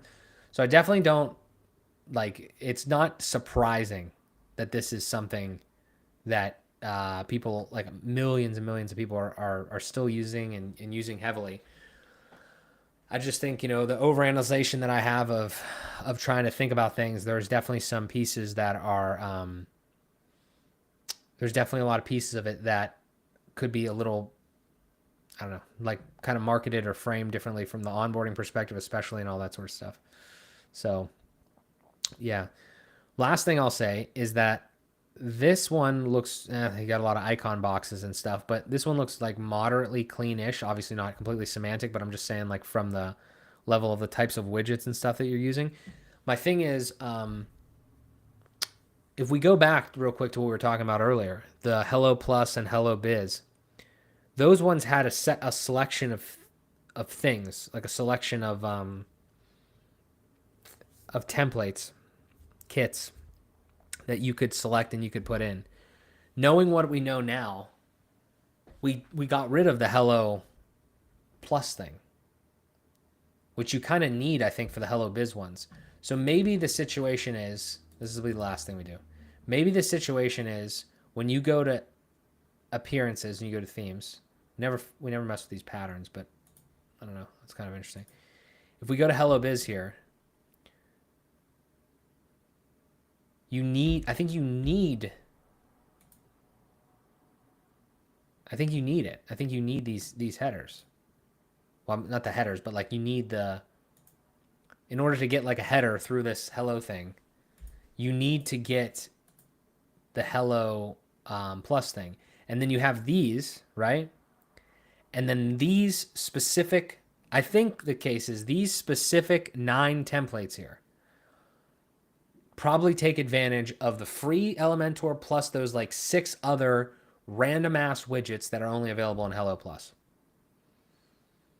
From a marketing angle, I kind of get it, but I really don't understand why we had to make like another offshoot of the free thing that's going to confuse people and also potentially lead them down the wrong route with like a different architecture for header, different architecture for footer, and random widgets that aren't going to be included in either the paid or the free one. They're included in like a third plugin now. Just not jiving with me mentally, but is what it is. Kind of weird, kind of strange. The only other thing that I was thinking of was these patterns, and I'm not sure if that has anything to do with anything at all. If you could ever like do something where, like if you could just use this at all. I just don't know why patterns exist right here. I'm wondering, is there a way that you can bring a pattern into a page? Can you bring a pattern into an Elementor page? I would doubt it, but I don't know why patterns exists out there then. Is there like, yeah, I can't think of a reason. I just don't know why we see the words patterns. Maybe it's just because, you know, it's probably just there, obviously, probably in Bricks too, if you want to like make pages without Elementor. Just want to make them with Gutenberg or whatever. But yeah, I thought that might be doing something different, but I think that's it. Okay, well, that was fun, huh? I'd love to know your guys' thoughts. You know, either now in the chat or in the comments. You guys are watching this later. Thank you so much for watching. I really do appreciate it. I learned a lot there. I'm very happy, truthfully. I said at the beginning of this, I wanted to get an actual honest perspective on what Elementor is like in 2025 here, after not using it for a year, using Bricks for that year, and then also not really using the core experience of Elementor only for the last it's probably been like 3 years since I've used like the core experience. And even before then, I was using things to extend it. So I don't know. I think Elementor is obviously the biggest in the world. You can't really knock it from a success perspective. As soon as you get above a certain level, though, of like knowledge, especially about dynamic data and things like that, you're just going to come up against like a lot of like weird hurdles or issues that you're going to need to solve with something like a jet engine, which you definitely could go do that. But at the same time, it's like, I think the way I was putting it earlier was like just the best way to think about it. Like, I'm looking back at seeing this now, thinking about how jet engine works, thinking about how Bricks works. I'm very happy with my decision to move to Bricks a year ago, because it fit me and what I wanted to do. It fit this concept of staying closer to like the native experience that I'm doing. Obviously it's not core, but it's like the native page building experience. I don't need to layer on jet engine on top of Elementor or any other of the other, you know, things that I wanted to do. I still have other plugins other than Bricks, but Bricks takes care of so much of the dynamic aspect of it. I'm not using the same tool to do I'm using Bricks as the the thing to lay out and build the websites. I'm using Jet Engine now just to handle the data architecture, or you could use ACF or whatever. That also opens you up to those things too. When you're not relying on all of the things that Jet Engine has to offer in this Elementor setup, you could use something else if you needed to, or if you wanted to, like an ACF or a Metabox or something like that. So I just think that when your page builder actually does the things that you need a page builder to do, or if it's Gutenberg someday or whatever, like whatever the thing you're using to build the layouts and actually construct the pages visually does what you need it to do, from like getting that data and querying and all that sort of stuff in there. I feel like there's options there. And when you don't have to add external elements to your pages from other things, from other tools, plugins, whatever, I think that you're probably going to have a better time of it and potentially more success, more performant websites. So I don't know. That's all I got. I thank you guys so much for watching. I really greatly appreciate it. Thanks for all your thoughts, everything like that. Whatever you want to see next, you let me know. I got some fun things scheduled in the hopper. But every Thursday, 11 a.m. Eastern, you will see me here. More videos on the way. We're going to be traveling this year. Hope to see you guys at some of the events. I got some cool things on my website I will share with you. Make sure you're following and all that sort of stuff. Yeah, let's keep on going. Appreciate you guys as always. Thank you so much. We'll talk to you in the next one.